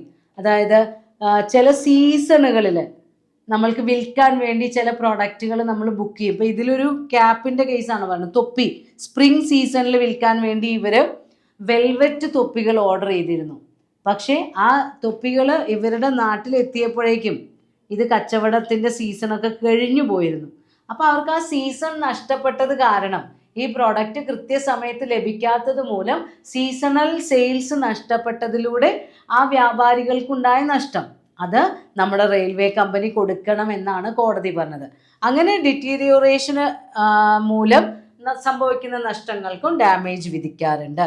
Then damages for inconvenience or discomfort. നമ്മൾക്കുണ്ടാകുന്ന അസൗകര്യങ്ങൾക്കും പേഴ്സണൽ ബുദ്ധിമുട്ടുകൾക്കും എഗെയിൻസ്റ്റായി കിട്ടുന്ന നഷ്ടപരിഹാരം. നമ്മളൊരു എക്സാമ്പിളായിട്ട് പറഞ്ഞു, ഒരു ഫാമിലി റെയിൽവേ ടിക്കറ്റ് മിഡ് നൈറ്റിലുള്ള ഒരു ട്രെയിനിൽ ടിക്കറ്റ് എടുത്തു. പക്ഷേ അവരുടെ നാട്ടിലേക്ക് ഒരു റിമോട്ട് ഏരിയയിലുള്ള സ്ഥലമായിരുന്നു, കറക്റ്റ് പ്ലേസിലല്ല ഇവരെ ഇറക്കി വിട്ടത്. അവർക്ക് അവിടുന്ന് നടക്കേണ്ടി വന്നു. അപ്പോൾ അതിന് അവർക്കുണ്ടായ വ്യക്തിപരമായ ബുദ്ധിമുട്ടിന് റെയിൽവേ കമ്പനി എന്ത് ചെയ്യേണ്ടി വരും? നഷ്ടപരിഹാരം കൊടുക്കേണ്ടി വരും. പക്ഷേ ആ നഷ്ടപരിഹാരം ആവശ്യപ്പെടുമ്പോൾ, അല്ലെങ്കിൽ ആ കേസിൽ കോടതി പറയുന്നത് ചെറിയ ചെറിയ റിലേറ്റഡ് ആയിട്ടുള്ള മൈക്രോ എക്സ്പെൻസുകളൊന്നും നമ്മൾ പേയ്മെൻറ്റ് ചെയ്യേണ്ട. നമ്മൾ പറയില്ലേ, ആ വൈഫിന് വന്നിട്ടുള്ള ജലദോഷമോ പനിയോ അതിന് ഡോക്ടറെ അടുത്ത് പോയതിനൊന്നും നഷ്ടപരിഹാരം ചോദിക്കാൻ പറ്റില്ല. ഇവർക്ക് ആ നടത്തത്തിലൂടെ ഉണ്ടായ പേഴ്സണൽ ഇൻകൺവീനിയൻസിന് മോണിറ്ററി കോമ്പൻസേഷൻ കോടതി അവാർഡ് ചെയ്യും. അതേപോലെ തന്നെ ഇതിലൊരു ആഡിസ് വേഴ്സസ് ഗ്രാമഫോൺ കമ്പനിയുടെ കേസ് പറയുന്നുണ്ട്. ഒരാളെ തെറ്റായ രീതിയിൽ അയാളെ കുറേ ചീത്ത പറഞ്ഞിട്ടൊക്കെ ജോലിയിൽ നിന്ന് ഡിസ്മിസ് ചെയ്ത് വിട്ടു. അപ്പോൾ ഇയാൾക്ക് എന്തിനു വേണ്ടി കേസ് കൊടുക്കാം? അയാളെ ഡിസ്മിസ് ചെയ്തതുവരെ അദ്ദേഹത്തിന് ലഭിക്കാനുള്ള എന്തെങ്കിലും കോമ്പൻസേഷൻ, അതായത് ശമ്പളം ഉണ്ടായിരിക്കും, വേറെ എന്തെങ്കിലും എക്സ്ട്രാ അലവൻസ് ഒക്കെ ഉണ്ടാവും, അതിനൊക്കെ വേണ്ടി കേസ് കൊടുക്കാം. അല്ലാതെ എന്നെ ചീത്ത പറഞ്ഞപ്പോൾ എനിക്ക് സങ്കടം വന്നു എന്ന് പറഞ്ഞിട്ടൊന്നും കേസ് കൊടുക്കാൻ പറ്റില്ല, അല്ലെങ്കിൽ അതിനൊന്നും നഷ്ടപരിഹാരം വിധിക്കാറില്ല. ദെൻ അടുത്തതാണ് ലിക്വിഡേറ്റഡ് ഡാമേജസ് ഓർ പെനാൾട്ടി. ചില എഗ്രിമെൻറ്റുകൾ അല്ലെങ്കിൽ കോൺട്രാക്റ്റുകൾ ഫോം ചെയ്യുന്ന സമയത്ത് തന്നെ അതിലുള്ള പാർട്ടീസ് ഒരു പ്രൊവിഷൻ വയ്ക്കും. ആരെങ്കിലും ഇതിലൊരു വാഗ്ദാന ലംഘനം നടത്തിയാൽ അവർ ഇത്ര രൂപ നഷ്ടപരിഹാരം തരേണ്ടി വരും എന്ന് പറഞ്ഞ് ഒരു എമൗണ്ട് മുൻകൂട്ടി തീരുമാനിക്കും. അത് ആക്ച്വൽ ലോസിന് ഈക്വലൻ്റ് ആയിട്ടാണ് വരുന്നതെങ്കിൽ അതിനെ നമ്മൾ ലിക്വിഡേറ്റഡ് ഡാമേജസ് എന്ന് പറയും. ചില കേസിൽ ആക്ച്വൽ ലോസിൻ്റെ എത്രയോ അധികം ഇരട്ടിയായിരിക്കും ഇവർ തീരുമാനിക്കുക. അതായത് വാഗ്ദാനം ലംഘിക്കരുത് എന്ന് ഉറപ്പ് വരുത്താൻ വേണ്ടിയാണ് ഇങ്ങനെ കൂടിയ എമൗണ്ട് നമ്മൾ ഡാമേജ് ആയി തീരുമാനിക്കുന്നത്. അങ്ങനെ മോർ ദാൻ ഒരു റീസണബിൾ അല്ല, ഒരു ഹൈ റേറ്റ് ആണെങ്കിൽ അതിനെ നമ്മൾ പെനാൽറ്റി എന്ന് പറയും. ഇന്ത്യയിൽ ഇങ്ങനെ ലിക്വിഡേറ്റഡ് ഡാമേജ് പെനാൽറ്റി എന്നൊന്നല്ല നമ്മൾ പറയാം, റീസണബിൾ റേറ്റ് ഓഫ് കോമ്പൻസേഷൻ എന്നാണ് ഡാമേജ് വിധിക്കുമ്പോൾ കൺസിഡർ ചെയ്യാറുള്ളത്. ദെൻ അടുത്തതാണ് സ്റ്റിപ്പുലേഷൻ ഓഫ് ഇൻട്രസ്റ്റ്, പലിശ. പലിശയുടെ കാര്യം വരുമ്പോൾ സിമ്പിൾ റേറ്റ് ഓഫ് ഇൻട്രസ്റ്റ് ആണെങ്കിൽ, അതായത് ആരെങ്കിലും പൈസ കടം വാങ്ങുകയോ അതിൻ്റെ റീപേയ്മെൻറ്റിൽ എന്തെങ്കിലും ഡിഫാൾട്ട് വരുത്തുകയോ ചെയ്താൽ, ബ്രീച്ച് സംഭവിച്ചാൽ ഇത്ര ശതമാനം ഞങ്ങൾ പലിശ വാങ്ങും, കോൺട്രാക്റ്റിൽ വെച്ചിട്ടുണ്ടാവും. റീസണബിൾ റേറ്റ് ഓഫ് ഇൻട്രസ്റ്റ് ആണെങ്കിൽ കോടതി അതിനെ എതിർക്കുന്നില്ല. അതേപോലെ കോമ്പൗണ്ട് ഇൻട്രസ്റ്റ്, കൂട്ടുപലിശയൊക്കെ ഉണ്ടാവും. ഇപ്പോൾ ഈ ഡേറ്റ് കഴിഞ്ഞ് ആ ഡേറ്റ് കഴിഞ്ഞാൽ ഇത്ര ശതമാനം പലിശ കൂടും എന്നൊക്കെ പറഞ്ഞ് കോമ്പൗണ്ട് റേറ്റ് ഓഫ് ഇൻട്രസ്റ്റ് ഒക്കെ ഉണ്ടാവും. അതൊക്കെ കോടതി അംഗീകരിക്കും. പക്ഷേ ഹൈ റേറ്റ് ഓഫ് എക്സോർബിറ്റൻ്റ് റേറ്റ് നമ്മൾ ചാർജ് ചെയ്യും. ഇപ്പോൾ 15% പലിശ, പക്ഷെ നിങ്ങൾ അത് ബ്രീച്ച് ഏതെങ്കിലും ഒരു ഡേറ്റ് തെറ്റിയാൽ പിറ്റേ ദിവസം മുതൽ 75% പലിശ വരെ തരണം എന്നൊക്കെ പറഞ്ഞു കഴിഞ്ഞാൽ നമ്മൾ കോടതിയിൽ കേസിന് പോയാൽ മതി. കോടതി അതൊരു റീസണബിൾ റേറ്റ് ആക്കി ചുരുക്കി തരും. അപ്പോൾ reasonable rate of interest charge ചെയ്യാനുള്ള അവകാശമേ ഇന്ത്യയിലുള്ളൂ. ഇതിൽ കുറച്ച് എക്സാമ്പിളൊക്കെ പറയുന്നുണ്ട്, രാമേശ്വർ സിംഗിൻ്റെയും റായ്ശ്യാം കിഷൻ്റെയും ഒക്കെ. അതായത് നോർമൽ റേറ്റ് 15%, 20% അങ്ങനെയൊക്കെ ആണെങ്കിൽ കോടതി അത് സമ്മതിക്കാറുണ്ട്. പക്ഷേ ഒറ്റയടിക്ക് 75% വരെ ഒന്നും കൂട്ടുകയാണെങ്കിൽ അത് റീസണബിൾ റേറ്റ് അല്ല എന്നാണ് കോടതി പറയുന്നത്. സെക്ഷൻ 74 റീസണബിൾ റേറ്റിനെ കുറിച്ച് പറയുന്നത്. പിന്നെ ലാസ്റ്റിൽ വരുന്നതാണ് forfeiture of earnest money or security deposit. ചില കോൺട്രാക്റ്റുകൾ എൻ്റർ ചെയ്യുന്ന സമയത്ത് ആ കോൺട്രാക്റ്റിൻ്റെ ഒരു എൻഫോഴ്സിബിലിറ്റിക്ക് വേണ്ടി ഒരു പർട്ടിക്കുലർ എമൗണ്ട് അഡ്വാൻസ് പോലെയൊക്കെ നമ്മൾ കൊടുക്കും, മുന്നേ കൂട്ടി കൊടുക്കും. അതിനെയാണ് ഏർണസ്റ്റ് മണി എന്ന് പറയാം. അത് നമ്മൾ പിന്നീട് പർച്ചേസ് പ്രൈസ് കൊടുക്കുമ്പോൾ അതിലേക്ക് അഡ്ജസ്റ്റ് ചെയ്യാണ് ചെയ്യുന്നത്. ഇപ്പോൾ നമ്മൾ 10 ലക്ഷത്തിൻ്റെ പ്രോഡക്റ്റ് വാങ്ങുന്നുണ്ടെങ്കിൽ ഒരു 2 ലക്ഷം ആദ്യം അഡ്വാൻസ് കൊടുക്കുന്നു, ബാക്കി പർച്ചേസിൻ്റെ സമയത്ത് ബാക്കി 8 ലക്ഷം തരാമെന്ന് പറയും. ഇൻ കേസ് ഈ പാർട്ടി ഡിഫാൾട്ട് വരുത്തുകയാണെങ്കിൽ നമ്മൾക്ക് നോർമൽ റേറ്റ് ഓഫ് കോമ്പൻസേഷൻ ആവശ്യപ്പെടാം. അതല്ലാതെ ഈ ഏർണസ്റ്റ് മണി ഞങ്ങൾ തിരിച്ചു തരില്ല എന്നുള്ള വകുപ്പൊന്നും നമ്മൾ പറയാൻ പാടില്ല. അത് റീസണബിൾ അല്ല. ഇപ്പോൾ 2 ലക്ഷം തന്നു, നിങ്ങൾ വാങ്ങിയിട്ടില്ലെങ്കിൽ നിങ്ങളുടെ കുറ്റം കൊണ്ടല്ലേ വാങ്ങാത്തത്, ഞങ്ങളിത് തിരിച്ചു തരില്ല എന്ന് നമ്മൾ ഒരിക്കലും പറയരുത് നിയമപ്രകാരം. റീസണബിൾ കോമ്പൻസേഷൻ നമ്മൾക്ക് ആവശ്യപ്പെടും. ദെൻ ലാസ്റ്റിൽ വരുന്നത് മിറ്റിഗേഷൻ ഓഫ് ലോസസ് ആണ്. ഈ പ്രൊവിഷനിൽ കോടതി പറയുന്നത് ഈ എഗ്രീഡ് പാർട്ടി എന്ത് ചെയ്യണം, അദ്ദേഹത്തിൻ്റെ ലോസ് മിനിമൈസ് ചെയ്യാനുള്ള എല്ലാ സ്റ്റെപ്പുകളും എടുത്തിരിക്കണം. നമ്മൾക്ക് നഷ്ടം സംഭവിക്കുമെന്ന് വിചാരിച്ചിട്ട് നമുക്ക് എല്ലാം എനിക്ക് അത്ര രൂപ നഷ്ടം സംഭവിച്ചു, എല്ലാ കേസും കോമ്പൻസേഷൻ അവർ തരുമെന്ന് പറഞ്ഞ് നമ്മൾ നോക്കി നിൽക്കാൻ പാടില്ല. അപ്പോൾ നമ്മൾ ഇൻഷുറൻസ് കമ്പനിയുടെ ഒക്കെ കേസിൽ പറയാറില്ലേ, നമ്മുടെ ഒരു ഗോഡൗൺ കത്തുകയാണെങ്കിൽ ഫയർ ഇൻഷുറൻസ് നമ്മൾ എടുത്തിട്ടുണ്ടാവും, പക്ഷേ ആ തീ അണയ്ക്കാനുള്ള എല്ലാ പരിശ്രമങ്ങളും നമ്മൾ നടത്തിയിരിക്കണം. മിറ്റിഗേഷൻ ഓഫ് ലോസിനുള്ള എഫേർട്ട് ഇട്ടിട്ടുണ്ടാവണം, എങ്കിലേ നമുക്ക് കോമ്പൻസേഷൻ കിട്ടുള്ളൂ. അല്ലാതെ കത്തുമ്പോൾ എനിക്ക് ഇൻഷുറൻസ് ഉണ്ടല്ലോ അത് കത്തിപ്പോയിക്കോട്ടെ എന്ന് പറഞ്ഞ് നോക്കി നിൽക്കാൻ പാടില്ല. അപ്പോൾ മിറ്റിഗേഷൻ ഓഫ് ലോസിനുള്ള എഫേർട്ട് എഗ്രീഡ് പാർട്ടി എടുത്തിരിക്കണം. ഇത്രയുമാണ് ഡാമേജസിനെ സംബന്ധിച്ച ഇന്ത്യൻ കോൺട്രാക്ട് ആക്ടിൽ പറയുന്ന rules. Remedy for breach of കോൺട്രാക്റ്റിൽ നെക്സ്റ്റ് റെമഡി, എഗ്രീഡ് പാർട്ടിക്ക് സ്വീകരിക്കാൻ കഴിയുന്ന അടുത്ത റെമഡിയൽ മെഷറാണ് സ്യൂട്ട് ഫോർ സ്പെസിഫിക് പെർഫോമൻസ്. ഈ റെമഡികളെല്ലാം നമ്മൾ സ്യൂട്ട് ഫോർ എന്നുള്ള വാക്കിലാണ് തുടങ്ങുന്നത്. അതായത് ഈ കാര്യങ്ങൾക്കൊക്കെ വേണ്ടി നമ്മൾക്ക് കേസ് കൊടുക്കാം എന്നാണ് അതിൻ്റെ അർത്ഥം.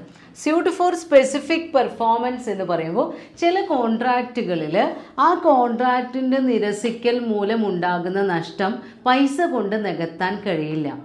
അപ്പോൾ മോണിറ്ററി കോമ്പൻസേഷൻ നമ്മൾക്ക് റിവാർഡായി നൽകാൻ പറ്റാത്ത കേസുകളിലാണ് സ്പെസിഫിക് പെർഫോമൻസിന് വേണ്ടി എഗ്രീഡ് പാർട്ടീസ് വാദിക്കാറുള്ളത്. അതായത് സമയം കഴിഞ്ഞു പോയാലും വേണ്ടില്ല, ആ കാര്യം തന്നെ മതി, ആ പെർഫോമൻസ് തന്നെ മതി എന്ന് പറഞ്ഞ് അവർ കോടതിയെ സമീപിക്കുന്നു. അപ്പോൾ ഇങ്ങനെയുള്ള കേസുകൾ എന്ന് പറയുന്നത് ഏറ്റവും ഫസ്റ്റ് കേസ് പറയുന്നത് ഇത് തന്നെയാണ്, monetary compensation is not an adequate relief. അങ്ങനെ ഉണ്ടാകുന്ന ആ വാഗ്ദാന ലംഘനത്തിൽ നമ്മൾക്ക് എന്ത് ചെയ്യാൻ പറ്റില്ല, മോണിറ്ററി കോമ്പൻസേഷൻ ഒരു പരിഹാരമല്ല.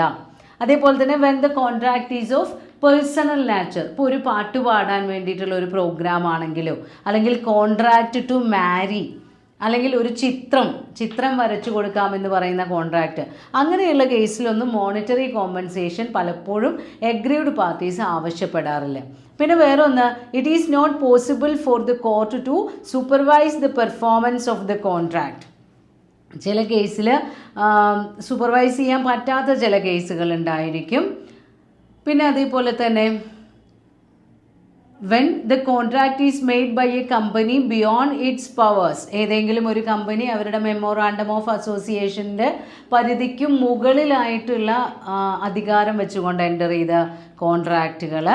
പിന്നെ when the contract is inequitable to other party, മറ്റേ വ്യക്തിക്ക് ഇത് ഒരു ന്യായീകരിക്കപ്പെടുന്നതല്ല എന്ന് തോന്നുമ്പോൾ, then where one of the parties is a minor, കോൺട്രാക്റ്റിലെ ഒരു പാർട്ടി ഒരു മൈനർ ആയിട്ട് വരുമ്പോൾ ഇങ്ങനെയുള്ള കേസുകളിലൊന്നും നമ്മൾക്ക് എന്ത് ചെയ്യാൻ പറ്റില്ല, സ്പെസിഫിക് പെർഫോമൻസിന് വേണ്ടി അവാർഡ് കൊടുക്കാൻ കഴിയാറില്ല.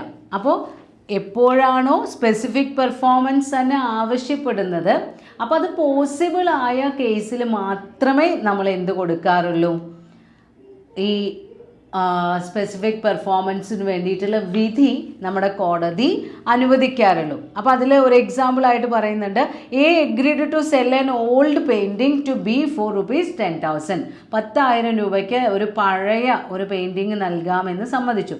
Subsequently A refuse to sell, പിന്നീട് എ പറയാണ് എനിക്കിത് വിൽക്കണമെന്നില്ല. Here B may file a suit against A for the specific performance. അപ്പോൾ ബിക്ക് എന്ത് ചെയ്യാം, കേസ് കൊടുക്കുക, എനിക്ക് ആ പെയിൻറ്റിങ് തന്നെ വേണമെന്ന് പറഞ്ഞ് കേസ് കൊടുക്കാം. അപ്പോൾ ചില കേസുകളിൽ കോടതി സ്പെസിഫിക് പെർഫോമൻസിനെ അനുകൂലിക്കാറുണ്ട്, ചില കേസിൽ അനുകൂലിക്കാറില്ല. അപ്പോൾ ഈ സ്പെസിഫിക് പെർഫോമൻസ് എന്ന് പറയുന്നത് എന്തിനെ ഡിപ്പെൻഡ് ചെയ്തിരിക്കുന്നു? ഡിസ്ക്രീഷൻ ഓഫ് ദ കോർട്ടാണ്. കോടതിയുടെ തീരുമാനം അനുസരിച്ചിരിക്കും. കോടതി എന്താണോ തീരുമാനിക്കുന്നത്, കോടതി ഇപ്പോൾ ഇവരോട് പറയാണ് ഇതിന് സാമ്പത്തിക പരിഹാരം മതി എന്ന് കോടതിക്ക് തോന്നുകയാണെങ്കിൽ സ്പെസിഫിക് പെർഫോമൻസ് വേണം. അപ്പോൾ നമ്മൾ കമ്പനിയുടെ കേസ് പറഞ്ഞില്ലേ, മെമ്മോറാണ്ടത്തിനും ബിയോണ്ട് ആയിട്ടുള്ള കാര്യം, അപ്പോൾ അത് ലീഗൽ അല്ല, കോടതിക്കറിയാം. അപ്പോൾ കോടതി പറയും സ്പെസിഫിക് പെർഫോമൻസ് വേണ്ട. അതേസമയം വിവാഹ വാഗ്ദാനം നൽകിയിട്ടുള്ള തട്ടിപ്പാണെങ്കിൽ ആ വ്യക്തി വേറെ എന്തെങ്കിലും സ്വാർത്ഥ ലാഭത്തിന് വേണ്ടിയാണ് ചെയ്യുന്നതെങ്കിൽ അപ്പോൾ കോടതിക്ക് ഇതാണ് ന്യായം എന്ന് തോന്നുകയാണെങ്കിൽ വിവാഹ വാഗ്ദാനം തുടരാൻ വേണ്ടി പറയും. അങ്ങനെ സ്പെസിഫിക് പെർഫോമൻസ് പോസിബിൾ ആയ കേസിൽ കോടതിയുടെ ഡിസ്ക്രീഷൻ അനുസരിച്ച് തീരുമാനമെടുക്കാം. Then suit for injunction. Agreed പാർട്ടിക്ക് നൽകാൻ കഴിയുന്ന വേറൊരു സ്യൂട്ടാണ് ഇൻജങ്ഷൻ ഓർഡറിന് വേണ്ടിയിട്ട്. ഇൻജങ്ഷൻ ഓർഡർ എന്ന് പറഞ്ഞു കഴിഞ്ഞാൽ സ്റ്റോപ്പേജ് ഓർഡറാണ്. എന്തെങ്കിലും ഒരു കണ്ടിന്യൂയിങ് ആക്ടിവിറ്റി അത് ഈ എഗ്രീഡ് പാർട്ടിയുടെ ഇൻട്രസ്റ്റിന് എഗെയിൻസ്റ്റ് ആയാണ് അവർ നടത്തിക്കൊണ്ടിരിക്കുന്നതെങ്കിൽ താൽക്കാലികമായി അത് നിർത്തിവെക്കാനുള്ള ഒരു ഓർഡർ കോടതിയിൽ നിന്ന് കൈപ്പറ്റാം. ഇപ്പോൾ വല്ല കൺസ്ട്രക്ഷനോ അല്ലെങ്കിൽ പ്രോപ്പർട്ടി കയ്യേറ്റം ശ്രമിക്കുകയോ ഒക്കെ, അപ്പോൾ ഈ വ്യക്തിക്ക് കൂടെ അവകാശമുള്ളതാണെങ്കിൽ ഈ വ്യക്തിയുടെ സമ്മതമില്ലാതൊക്കെയാണ് ചെയ്യുന്നതെങ്കിൽ ആ കാര്യം തൽക്കാലം നിർത്തിവെക്കാൻ പറഞ്ഞുകൊണ്ട് കോടതിയിൽ നിന്ന് നമ്മൾക്ക് സ്റ്റോപ്പേജ് ഓർഡർ വാങ്ങാം. അതാണ് സ്യൂട്ട് ഫോർ ഇൻജങ്ഷൻ. അതിൽ എക്സാമ്പിൾ പറയുന്നുണ്ട്, G agreed to buy the whole of the electric energy required for his house from a certain company. G എന്ന് പറയുന്ന ആൾ മെട്രോപൊളിറ്റൻ ഇലക്ട്രിക് സപ്ലൈ കമ്പനിയും ഗിൻഡർ അവർ തമ്മിലുള്ള കേസാണ് പറയുന്നത്. ജി പറയാണ് എൻ്റെ വീട്ടിലേക്കുള്ള എല്ലാ ഇലക്ട്രിക് എനർജിയും നിങ്ങളുടെ കമ്പനിയിൽ നിന്ന് വാങ്ങാം എന്നൊരു എഗ്രിമെൻറ്റിൽ എൻ്റർ ചെയ്തു. He was therefore restrained by an injunction from buying electricity from any other person. അപ്പോൾ ഈ ഒരു എഗ്രിമെൻ്റ് നിലവിലുള്ള സാഹചര്യത്തിൽ ഇദ്ദേഹം വേറെ ഏതെങ്കിലും കമ്പനിയിൽ നിന്ന് ഇലക്ട്രിസിറ്റി വാങ്ങിച്ചു കഴിഞ്ഞാൽ നമ്മുടെ കമ്പനിക്ക് എന്ത് ചെയ്യാം? കേസ് കൊടുക്കാം. കാരണം ഇയാൾ ഈ കമ്പനിയോട് പറഞ്ഞതാണ് അയാൾക്ക് ആവശ്യമുള്ള ഫുൾ ഇലക്ട്രിസിറ്റിയും ഈ കമ്പനിയിൽ നിന്ന് വാങ്ങാമെന്ന്. അപ്പോൾ ഇവിടെ അവരുടെ ഒരു പ്രവൃത്തി, മറ്റൊരാളിൽ നിന്ന് ഇലക്ട്രിസിറ്റി വാങ്ങുന്ന ആ പ്രവൃത്തിയെ നമ്മൾ സ്റ്റോപ്പ് ചെയ്യുന്നു. അതിനുവേണ്ടി നമ്മൾ ഓർഡർ വാങ്ങിക്കുന്നതാണ് ഇൻജങ്ഷൻ ഓർഡർ. പിന്നെ വരുന്നത് suit upon quantum meruit. Quantum meruit എന്ന് പറയുമ്പോൾ up to the work done എന്നാണ് അതിൻ്റെ മാനദണ്ഡം. നഷ്ടപരിഹാരം നമ്മൾ എങ്ങനെയാണ് കാൽക്കുലേറ്റ് ചെയ്യുന്നത്? Right of claiming the payment of work already done. ഇതുവരെ എത്ര ജോലിയാണോ അതിൽ നടന്നിട്ടുള്ളത് അതിൻ്റെ കോമ്പൻസേഷൻ വാങ്ങിക്കാം. ഇപ്പോൾ എക്സാമ്പിൾ പറയുകയാണെങ്കിൽ എക്സ് ടെക്സ്റ്റിൽ പറഞ്ഞിട്ടുള്ളത്, A writer was engaged by M who is the editor of a magazine to write a series of 12 articles to be published in the magazine. Monthly ഇറങ്ങുന്ന ഇഷ്യൂ ആണ്, മാഗസിനാണ്. അപ്പോൾ അതിൽ 12 ആർട്ടിക്കിളുകൾ എഴുതാൻ വേണ്ടി എക്സിനെ ഏൽപ്പിച്ചു. X had delivered 6 articles. 6 articles X prepare ചെയ്ത് അവർക്ക് കൊടുത്തു. The publication of the magazine was discontinued. അവരെന്ത് ചെയ്യാണ്? ഇതിൻ്റെ മാഗസിൻ്റെ പബ്ലിക്കേഷൻ നിർത്തിവെച്ചു. അപ്പോൾ എക്സിന് എത്ര ആർട്ടിക്കിളിൻ്റെ പേയ്മെൻറ്റ് വാങ്ങിക്കാം? 6 ആർട്ടിക്കിളാണ് അദ്ദേഹം എഴുതി കൊടുത്തിട്ടുള്ളത്. അപ്പോൾ വർക്ക് ഡൺ 6 ആർട്ടിക്കിൾ എഴുതി കൊടുത്തു. അപ്പോൾ ആ 6 ആർട്ടിക്കിളിൻ്റെ പേയ്മെൻറ്റ് വാങ്ങാനുള്ള അവകാശമാണ് എക്സിനുള്ളത്. 12 എണ്ണമാണ് പറഞ്ഞിരുന്നത് എങ്കിലും പക്ഷേ ആ മാഗസിൻ തന്നെ അവിടെ നിർത്തി വെച്ചിട്ടുണ്ട്. അപ്പോൾ ഇതുവരെ കൊടുത്തതിൻ്റെ കോമ്പൻസേഷൻ അല്ലെങ്കിൽ അതിൻ്റെ റിവാർഡ് ഇയാൾക്ക് വാങ്ങാനുള്ള അർഹതയുണ്ട്. അപ്പോൾ ക്വാണ്ടം മെറിറ്റ് എന്ന് പറയുമ്പോൾ ഇപ്പോൾ ബിൽഡിംഗ് കൺസ്ട്രക്ഷൻ ആണെങ്കിലും അതെ, ഇപ്പോൾ നമ്മളൊരു ബിൽഡിങ് 20 ലക്ഷം രൂപയ്ക്ക് ഒരു വർഷത്തിനുള്ളിൽ കംപ്ലീറ്റ് ചെയ്യാൻ പറഞ്ഞു. 3 മാസം കൊണ്ട് അതിൽ 5 ലക്ഷത്തിൻ്റെ വർക്ക് കംപ്ലീറ്റ് ആയിട്ടുണ്ടെന്ന് വിചാരിക്കാം. 3 മാസം കഴിയുമ്പോൾ നമ്മൾ ആ പണി നിർത്തിവെക്കാൻ പറയുകയാണെങ്കിൽ ആ ചെയ്ത പണിയുടെ പൈസ നമ്മൾ കൊടുക്കണം. 5 ലക്ഷം രൂപയുടെ വർക്ക് നടത്തിയിട്ടുണ്ടെങ്കിൽ ആ 5 ലക്ഷത്തിൻ്റെ പേയ്മെൻറ്റ് കൊടുക്കണം.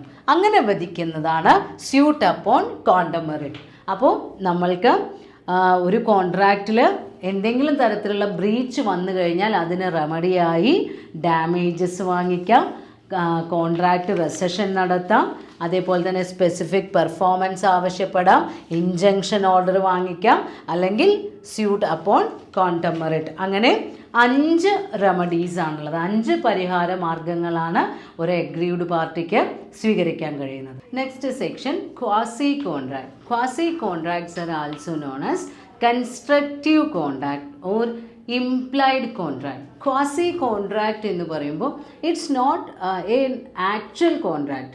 സാധാരണ 2 പാർട്ടീസും ഇൻറ്റൻഷനലി ആണ് ഒരു കോൺട്രാക്റ്റിൽ ഏർപ്പെടുന്നത്.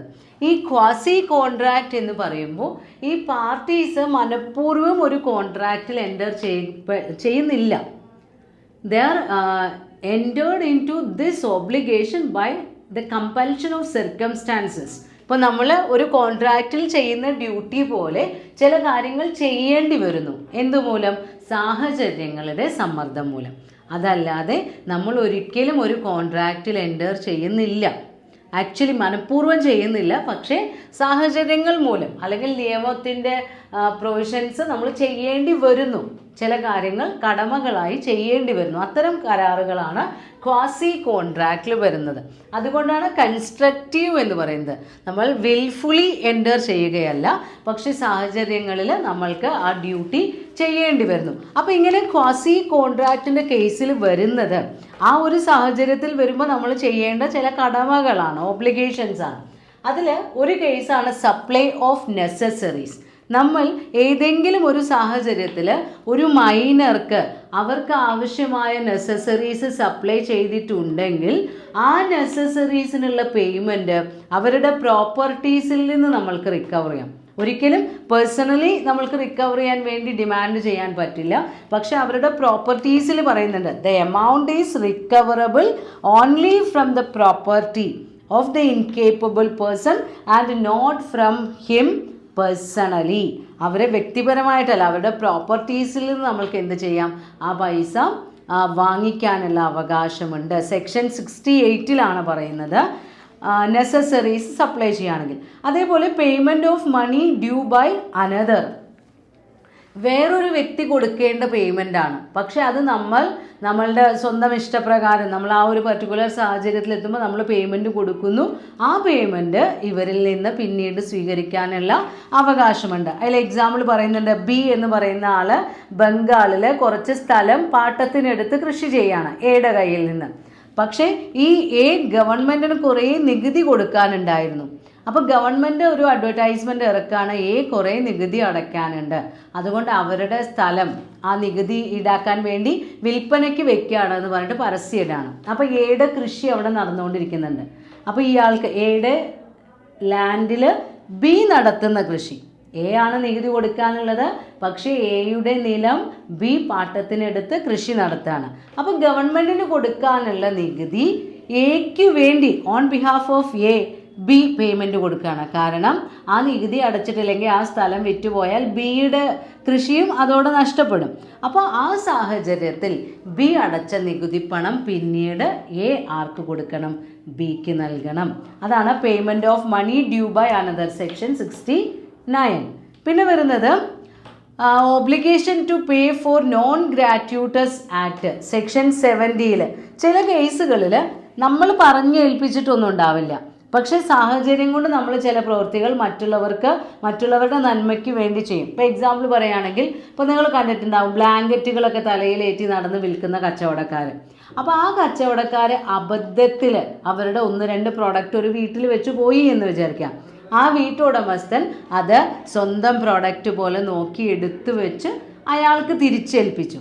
അത് ഒരു ഗ്രാറ്റ്യൂട്ടസ് ആക്റ്റാണ്. നമ്മളൊരു പ്രത്യേകിച്ച് ഒരു പ്രതിഫലമൊന്നും ആഗ്രഹിക്കാതെ, നോൺ ഗ്രാറ്റ്യൂട്ടസ്, നമ്മൾ എന്ത് ചെയ്യുന്നില്ല, പ്രതിഫലം ആഗ്രഹിക്കാതെ ചെയ്യുന്ന കേസാണ്. ഇപ്പോൾ ഇതിൽ എക്സാമ്പിൾ പറഞ്ഞിട്ടുള്ളത് A tradesman leaves goods at B's house by mistake.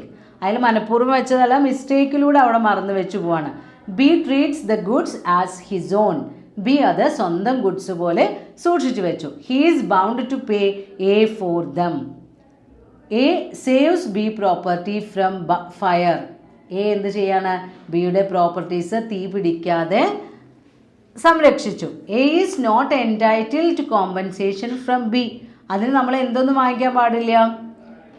നഷ്ടപരിഹാരമൊന്നും വാങ്ങാൻ പാടില്ല. ആ ഒരു സന്ദർഭത്തിൽ നമ്മൾ അത് അങ്ങനെ പ്രതിഫലം പ്രതീക്ഷിക്കാതെ ചെയ്യാണ്. ദെൻ ആദ്യത്തെ കേസിൽ എന്താ ചെയ്തത്? എ ബിയുടെ വീട്ടിൽ ബ്ലാങ്കറ്റ് മറന്നു വെച്ചു, ബി അതെടുത്ത് ഉപയോഗിച്ചു എന്ന് വിചാരിക്കാം. അപ്പോൾ ബി എ വരുമ്പോൾ എന്ത് ചെയ്യണം? അതിൻ്റെ പൈസ കൊടുക്കണം. അതല്ല സുരക്ഷിതമായി സൂക്ഷിച്ചു വെച്ച് തിരിച്ചു കൊടുക്കുകയാണെങ്കിൽ അവിടെ പേയ്മെൻറ്റിൻ്റെ ആവശ്യമൊന്നുമില്ല. പക്ഷേ അയാൾ ബൈ മിസ്റ്റേക്ക് മറന്നു വെച്ച പ്രോഡക്റ്റ് നമ്മളെടുത്ത് ഉപയോഗിച്ച് കഴിഞ്ഞാൽ അതിൻ്റെ പേയ്മെൻറ്റ് നമ്മൾ അയാൾക്ക് തിരിച്ചു കൊടുക്കണം.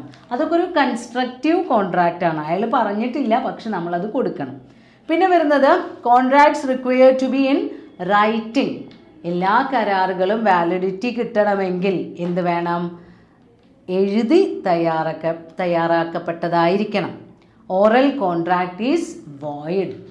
നമ്മൾ വെറുതെ വായ കൊണ്ട് പറയുന്ന പല കരാറുകളും വാലിഡ് അല്ല. കോടതിയിൽ തെളിയിക്കണമെങ്കിൽ നമ്മൾക്ക് എന്ത് വേണം? എഴുതി തയ്യാറാക്കപ്പെട്ടതായിരിക്കണം. പിന്നെ അടുത്ത കേസാണ് finder of goods. Finder of goods എന്ന് പറയുമ്പോൾ എന്തെങ്കിലും വസ്തുക്കളൊക്കെ നമുക്ക് കളഞ്ഞു കിട്ടില്ലേ, അങ്ങനെ കിട്ടുന്ന ആൾ. നമ്മൾ എന്ത് ചെയ്യണം? ഇപ്പം നമ്മൾ റോഡിലൂടെ നടന്നു പോകുമ്പോൾ ഒരു പേഴ്സ് കിട്ടി, അതിൽ നിറയെ പൈസ ഉണ്ട്, ആധാർ കാർഡൊക്കെ ഉണ്ടെങ്കിൽ നമ്മളത് പോലീസ് സ്റ്റേഷനിൽ കൊണ്ടുപോയി ഏൽപ്പിക്കണം. അത് നമ്മൾ ആസ് എ സിറ്റിസൺ നമ്മൾ ചെയ്യേണ്ട ഒരു കടമയാണ്. അപ്പോൾ ഇതിലൊരു എക്സാമ്പിൾ പറയുന്നുണ്ട്. അതിൽ അയാൾക്കുള്ള അവകാശങ്ങളുണ്ട് കേട്ടോ. Finder is entitle to retain the goods against the whole world except the true owner. ഈ വസ്തുക്കൾ യഥാർത്ഥ ഉടമയ്ക്കാണ് നമ്മൾ നൽകേണ്ടത്. ബാക്കിയുള്ളവർക്കൊന്നും നമ്മുടെ കയ്യിൽ നിന്ന് അത് വാങ്ങിക്കാനുള്ള അവകാശമില്ല, യഥാർത്ഥ ഉടമയ്ക്ക് മാത്രം. ഇതിലൊരു എക്സാമ്പിൾ പറയുന്നുണ്ട്. ഒരു കടയിൽ നിന്ന് ഒരു ഡയമണ്ട് കിട്ടി. അപ്പോൾ ആ ഡയമണ്ട് കടയുടമസ്ഥനെ ഏൽപ്പിക്കുകയാണ്. യഥാർത്ഥ ഉടമസ്ഥൻ വരുമ്പോൾ തിരിച്ചു കൊടുക്കണം. എന്നിട്ട് ഒരു വർഷമൊക്കെ കഴിഞ്ഞ് നമ്മൾ ചെന്ന് ചോദിക്കുകയാണ്, യഥാർത്ഥ ഉടമസ്ഥൻ വന്നോ? അപ്പോൾ അയാൾ ഇല്ല എന്ന് പറയുകയാണെങ്കിൽ എങ്കിൽ ആ ഡയമണ്ട് എനിക്ക് തിരിച്ചു തരൂ, ഞാൻ ഉടമസ്ഥനെ കണ്ടുപിടിക്കാമെന്ന് പറഞ്ഞാൽ അയാൾ നമുക്കത് തിരിച്ചു തരണം. അല്ലാതെ അയാൾക്കത് കൈവശം വയ്ക്കാൻ പറ്റില്ല, കാരണം കളഞ്ഞു കിട്ടിയത് നമ്മൾക്കാണ്. എന്നിട്ട് നമ്മൾക്ക് യഥാർത്ഥ ഉടമസ്ഥനെ കണ്ടുപിടിക്കാൻ എന്തെങ്കിലും ചിലവുകളൊക്കെ വന്നിട്ടുണ്ടെങ്കിൽ ആ ലീഗൽ എക്സ്പെൻസ് ഒക്കെ നമുക്ക് തിരിച്ചു വാങ്ങിക്കാനുള്ള അവകാശമുണ്ട്. അതേപോലെ തന്നെ ചില സമയങ്ങളിൽ ഇപ്പോൾ പൈസ കളഞ്ഞു കിട്ടാറുണ്ട്. അങ്ങനെയൊക്കെയുള്ള കേസുകളിൽ നമ്മളത് ന്യായമായി ഉടമസ്ഥനെ കണ്ടുപിടിക്കാൻ ശ്രമിക്കണം, അല്ലെങ്കിൽ പോലീസ് സ്റ്റേഷനിലൊക്കെ ഏൽപ്പിക്കണം. ചില സാഹചര്യങ്ങളിൽ ഇവർക്ക് ഈ പ്രോഡക്റ്റ് വിൽക്കാനുള്ള അവകാശം കിട്ടാറുണ്ട്. അതെപ്പോഴൊക്കെയാണ്? Danger of perishing. ഈ പ്രോഡക്റ്റ് ഇങ്ങനെ വെറുതെ വെച്ചുകൊണ്ടിരുന്നാൽ അത് നശിച്ചു പോകുമെന്ന് വിചാരിക്കുക. അപ്പോൾ നമ്മൾ എന്ത് ചെയ്താൽ മതി? അത് വിറ്റിട്ട് അതിൻ്റെ പൈസ എടുത്തു വെച്ചിട്ട് ഓണർക്ക് കൊടുത്താൽ മതി. പിന്നെ ഓണറെ കണ്ടുപിടിക്കാൻ നമ്മൾ കുറേ ശ്രമിച്ചു, കഴിഞ്ഞില്ല. കുറേ കാലം കഴിഞ്ഞാൽ പിന്നെ നമുക്കത് വിൽക്കാം. പിന്നെ ഓണറെ കണ്ടുപിടിച്ചു, പക്ഷേ നമ്മൾക്ക് ഇത്രയും ചിലവാക്കിയാണ് നമ്മൾ ആ ഓണറെ കണ്ടുപിടിച്ചതെങ്കിൽ നമ്മൾക്ക് ചിലവായ പൈസ അയാൾ തിരിച്ചു തരുന്നില്ല വിചാരിക്കാം. അപ്പോഴും നമുക്ക് ഈ പ്രോഡക്റ്റ് വിൽക്കാം. പിന്നെ ലോഫുൾ ചാർജസ് എന്ന് പറയുന്നത് 2/3 or more of the value of the things found ആയിക്കഴിഞ്ഞാൽ ആ പ്രോഡക്റ്റ് നമുക്ക് വിൽക്കാം. അങ്ങനെ വിൽക്കാനുള്ള അവകാശവും ഫൈൻഡർ ഓഫ് ഗുഡ്സിനുണ്ട്. പിന്നെ വരുന്നത് liability of person to whom money is paid or thing delivered by mistake or under coercion. തെറ്റായിട്ട് ഇപ്പോൾ എ ആണ് എന്ന് വിചാരിച്ചിട്ട് നമ്മൾ സിക്ക് കൊണ്ടുപോയി പൈസ കൊടുത്തു എന്ന് വിചാരിക്കാം. ആ സി എന്ത് ചെയ്യണം? അത് ഒന്നെങ്കിൽ എക്ക് കൊടുക്കണം, അല്ലെങ്കിൽ നമുക്ക് തന്നെ തിരിച്ചു തരണം. അതായത് ബൈ മിസ്റ്റേക്ക് നമ്മൾ പേയ്മെൻറ്റ് കൊടുക്കുക. എക്സാമ്പിൾ പറയുന്നുണ്ട്, A and B jointly $100 to C. എയും ബിയും കൂടെ സിക്ക് 100 രൂപ കൊടുക്കാനുണ്ട്. എ മാത്രം അത് സിക്ക് കൊണ്ടുപോയി കൊടുക്കുകയാണ്. ബി ഇത് അറിഞ്ഞിട്ടില്ല. ബി വീണ്ടും ഒരു 100 രൂപ സിക്ക് കൊണ്ടുപോയി കൊടുത്തു. അപ്പോൾ സി എന്ത് ചെയ്യണം? ഈ പൈസ തിരിച്ചു കൊടുക്കണം. കാരണം എ എനിക്ക് പൈസ തന്നു എന്ന് പറയാനുള്ള മര്യാദ ഈ തേർഡ് പാർട്ടി കാണിക്കണം. പിന്നെ ഇനി അടുത്ത സെക്ഷനായിട്ട് വരുന്നത് ക്വാണ്ടം മെറിറ്റ് ആണ്. ക്വാണ്ടം മെറിറ്റ് നമ്മൾ പറഞ്ഞു ആസ് മച്ച് ആസ് മെറിറ്റഡ് അല്ലെങ്കിൽ ആസ് മച്ച് ആസ് ഏൺഡ് ആണ്. അതിൽ വരുന്ന കേസുകൾ, അതിൽ എക്സാമ്പിളായിട്ട് Patel engineering company versus Indian oil corporation. അതിൽ എന്തൊക്കെയാണ് കോർട്ട് സെക്ഷൻ 79 അല്ലെങ്കിൽ അതേപോലെ തന്നെ 70 ഇതിനെക്കുറിച്ച് എക്സ്പ്ലെയിൻ ചെയ്തിട്ടുള്ളത്. അപ്പോൾ Indian court under section 70 of the contract act claim of quantum meruit ഏതൊക്കെ കേസിലാണ് വരുന്നത്? When a contract is discovered to be unenforceable. നമ്മൾക്ക് ഈ കരാറ് ഇനി കോടതിക്ക് മുന്നിൽ എൻഫോഴ്സ് ചെയ്യാൻ പറ്റില്ല എന്ന് വിചാരിക്കാം. അങ്ങനെയുള്ള ഒരു സാഹചര്യം വരാണ്. അപ്പോൾ ഇതിൽ പറയുന്നുണ്ട് A singer contracts with B the manager. നമ്മൾ ആ പറഞ്ഞില്ലേ 8 ആഴ്ച ഫോർ 2 nights എവറി വീക്ക്, ഓരോ ആഴ്ചയിലും 2 ദിവസം അടുത്ത 2 മാസത്തേക്ക് ചെന്ന് പാടാമെന്ന് പറഞ്ഞ് കോൺട്രാക്റ്റിൽ എൻ്റർ ചെയ്യുന്നു. B agrees to pay ₹1000 for each night performance. ഓരോ ആഴ്ചയും 1000 രൂപ കൊടുക്കാമെന്ന് പറയുന്നുണ്ട്. 6th നൈറ്റിൽ എ വിൽഫുള്ളി ആബ്സെൻസ്, മനഃപൂർവ്വം എന്തിനു വരുന്നില്ല, പാട്ട് പാടാൻ വരുന്നില്ല. അപ്പോൾ B in consequence rescinds the contract. B എന്ത് ചെയ്തു, ആ കരാറ് ക്യാൻസൽ ചെയ്തു. B must pay A for the 5 nights on which she had sing. അതായത് 6 രാത്രി എന്നാണോ അവർ വന്നിട്ട് എത്രയാണ്, അതായത് 6ാമത്തെ നൈറ്റിൽ വന്നിട്ടാണ് പാട്ട് പാടുന്നില്ല എന്ന് പറയുന്നത്. 6ാമത്തെ നൈറ്റിൽ അവർ ആബ്സെൻ്റ് ആവുന്നു, വരുന്നില്ല. അപ്പോൾ കഴിഞ്ഞ 5 ആഴ്ച അവർ പാട്ട് പാടിയിട്ടുണ്ട്. ആ ചെയ്തിട്ടുള്ള വർക്കിനുള്ള പേയ്മെൻറ്റ് നമ്മൾ കൊടുക്കണം. Then when one party abandons or refuses to perform the contract, ഒരു വ്യക്തി ആ കോൺട്രാക്റ്റ് പെർഫോം ചെയ്യുന്നതിൽ നിന്ന് വിലക്കപ്പെടുകയോ അല്ലെങ്കിൽ റെഫ്യൂസ് ചെയ്യപ്പെടുകയോ ചെയ്യുന്നു. അതിൽ എക്സാമ്പിൾ പറയുന്നത് എന്താ, C an owner of a magazine engaged P to write a book to be published by instalments in his magazine. ഒരു ബുക്ക് എഴുതാൻ പറഞ്ഞു, ഇൻസ്റ്റാൾമെൻറ്റുകളായിട്ട് പബ്ലിഷ് ചെയ്യാമെന്ന് പറഞ്ഞു. കുറച്ച് ഇൻസ്റ്റാൾമെൻ്റൊക്കെ പബ്ലിഷ് ചെയ്തു. അത് കഴിഞ്ഞ് അയാളുടെ മാഗസിൻ അവിടെ സ്റ്റോപ്പ് ചെയ്യപ്പെട്ടു. അപ്പോഴും നമ്മൾക്ക് എന്തേ ചെയ്യാൻ പറ്റുള്ളൂ, എത്രയാണോ പബ്ലിഷ് ചെയ്യപ്പെട്ടത് അത്രയും വർക്കിനുള്ള പേയ്മെൻ്റാണ് കൊടുക്കുക. പ്ലാൻഷെ വേഴ്സസ് കോൾബോൺ കേസിലാണ് ആ എക്സാമ്പിൾ വരുന്നത്. അതേപോലെ ബിൽഡിങ്ങിൻ്റെയൊക്കെ കേസ് അതിൽ പറയുന്നുണ്ട്, നിങ്ങൾ എക്സാമ്പിളുകൾ വായിച്ചു നോക്കുക. ദെൻ അടുത്തത് പറയുന്നത് when A contract is divisible. നമ്മൾക്ക് കോൺട്രാക്റ്റിനെ ഡിവൈഡ് ചെയ്യാൻ പറ്റുമ്പോൾ, അതായത് benefit of the part performance the party in default may sure. അതായത് കൃത്യമായി നമ്മൾക്ക് പറയാൻ പറ്റണം ഇത്ര രൂപയുടെ വർക്ക് കഴിഞ്ഞു, ഇത്ര രൂപയുടെ വർക്ക് പെൻഡിങ് ആണ്. അങ്ങനെ ആവുമ്പോഴേ ക്വാണ്ടം മെറിറ്റിന് കേസ് കൊടുക്കാൻ പറ്റൂ. അതല്ലാതെ ഇത്ര രൂപയുടെ വർക്ക് കഴിഞ്ഞു എന്ന് കൃത്യമായി പറയാൻ പറ്റാത്ത കേസിൽ ക്വാണ്ടം മെറിറ്റിന് കേസ് കൊടുക്കാൻ കഴിയില്ല. ദെൻ ലാസ്റ്റിൽ പറയുന്നത് when an indivisible contract is completely performed but badly. അപ്പോൾ ഇൻഡിവിസിബിൾ കോൺട്രാക്റ്റ് ആണ്, അവരത് മുഴുവനായും ചെയ്തിട്ടുമുണ്ട്. പക്ഷെ എങ്ങനെയാണ് ചെയ്തിട്ടുള്ളത്, നമ്മൾ പറഞ്ഞ പോലെയൊന്നുമല്ല, ബാഡ്ലി, പെർഫെക്ഷൻ ഇല്ലാതെയാണ് ചെയ്തിട്ടുള്ളതെങ്കിൽ അതിലെന്താ പറയുന്നത് നോക്കി നോക്കൂ. The person who has performed can claim the lump sum less deduction four bad work. നമ്മളിപ്പോൾ 10 ലക്ഷത്തിനാണ് കോൺട്രാക്റ്റ് എടുത്തത്. പക്ഷേ ആ കോൺട്രാക്റ്റിൽ ഒരു 2 ലക്ഷം രൂപയുടെ വർക്ക് വളരെ മോശമായിട്ടാണ് ചെയ്തിട്ടുള്ളതെന്ന് വിചാരിക്കാം. അപ്പോൾ നമുക്ക് ഈ മൊത്തം 10 ലക്ഷം ഡിമാൻഡ് ചെയ്യാൻ കഴിയില്ല. ആ ബാഡ് വർക്ക് 2 ലക്ഷത്തിൻ്റെ വർക്ക് ബാഡ് വർക്കാണെങ്കിൽ ആ എമൗണ്ട് കുറച്ച് ബാക്കിയുള്ള സംഖ്യ 10 ലക്ഷത്തിൽ 2 ലക്ഷം ബാഡ് വർക്കായി വന്നിട്ടുണ്ടെങ്കിൽ ബാക്കിയുള്ള 8 ലക്ഷമേ നമ്മൾക്ക് എന്ത് ചെയ്യാൻ പറ്റുള്ളൂ, ക്വാണ്ടം മെറിറ്റിൽ ഡിമാൻഡ് ചെയ്യാൻ പറ്റുള്ളൂ. അതാണ് ലാസ്റ്റ് കേസ് പറയുന്നത്. For example A agreed to decorate B's flat for a lump sum of ₹10,000. 10,000 രൂപയ്ക്ക് ഞാൻ നിങ്ങളുടെ ഫ്ലാറ്റ് ഡെക്കറേറ്റ് ചെയ്യാമെന്ന് പറഞ്ഞൊരു കോൺട്രാക്റ്റിൽ എൻ്റർ ചെയ്തു. എന്നിട്ട് എ ആ വർക്ക് കംപ്ലീറ്റ് ചെയ്തു. പക്ഷേ ബി കംപ്ലൈൻറ്റ് ചെയ്യാണ് ഫോൾട്ടി വർക്ക്മാൻഷിപ്പ്. അതിന് 2000 രൂപ റെമഡിയാണ് ആ ഡിഫക്റ്റിന്. അപ്പോൾ a shall be entitle to recover ₹8,000. അതായത് 10,000 ആണ് ഫുൾ പ്രൈസ്, പക്ഷേ അതിൽ 2000 രൂപ വർക്ക്മാൻഷിപ്പിൻ്റെ ഡിഫക്റ്റ് ഉണ്ട് എന്ന് വിചാരിക്കാം. അപ്പോൾ നമ്മൾക്ക് 8,000 രൂപ മാത്രമേ അവരിൽ നിന്ന് ഡിമാൻഡ് ചെയ്യാൻ പറ്റുള്ളൂ. അപ്പോൾ കോൺട്രാക്റ്റിൽ ബ്രീച്ച് സംഭവിച്ചു കഴിഞ്ഞാൽ ഒരു പാർട്ടിക്ക് എന്തായാലും നഷ്ടം സംഭവിക്കും. ആ നഷ്ടം സംഭവിക്കുന്ന പാർട്ടി അല്ലെങ്കിൽ ആ ഒരു പെർഫോമൻസ് മൂലം ദോഷമുണ്ടാകുന്ന വ്യക്തി, പെർഫോമൻസ് റെഫ്യൂസൽ മൂലം, ഇയാളുടെ ബ്രീച്ച് മൂലം ആർക്കാണോ നഷ്ടം സംഭവിക്കുന്നത് ആ വ്യക്തിയെയാണ് നമ്മൾ എഗ്രീഡ് പാർട്ടി എന്ന് പറയുന്നത്. അപ്പോൾ ആ എഗ്രീഡ് പാർട്ടിക്ക് ലഭിക്കുന്ന പരിഹാരങ്ങൾ എന്തെല്ലാം റെമഡീസാണ് അവൈലബിൾ ആയിട്ടുള്ളത് എന്നാണ് നമ്മൾ ഇതിൽ ആദ്യം നോക്കിയത്.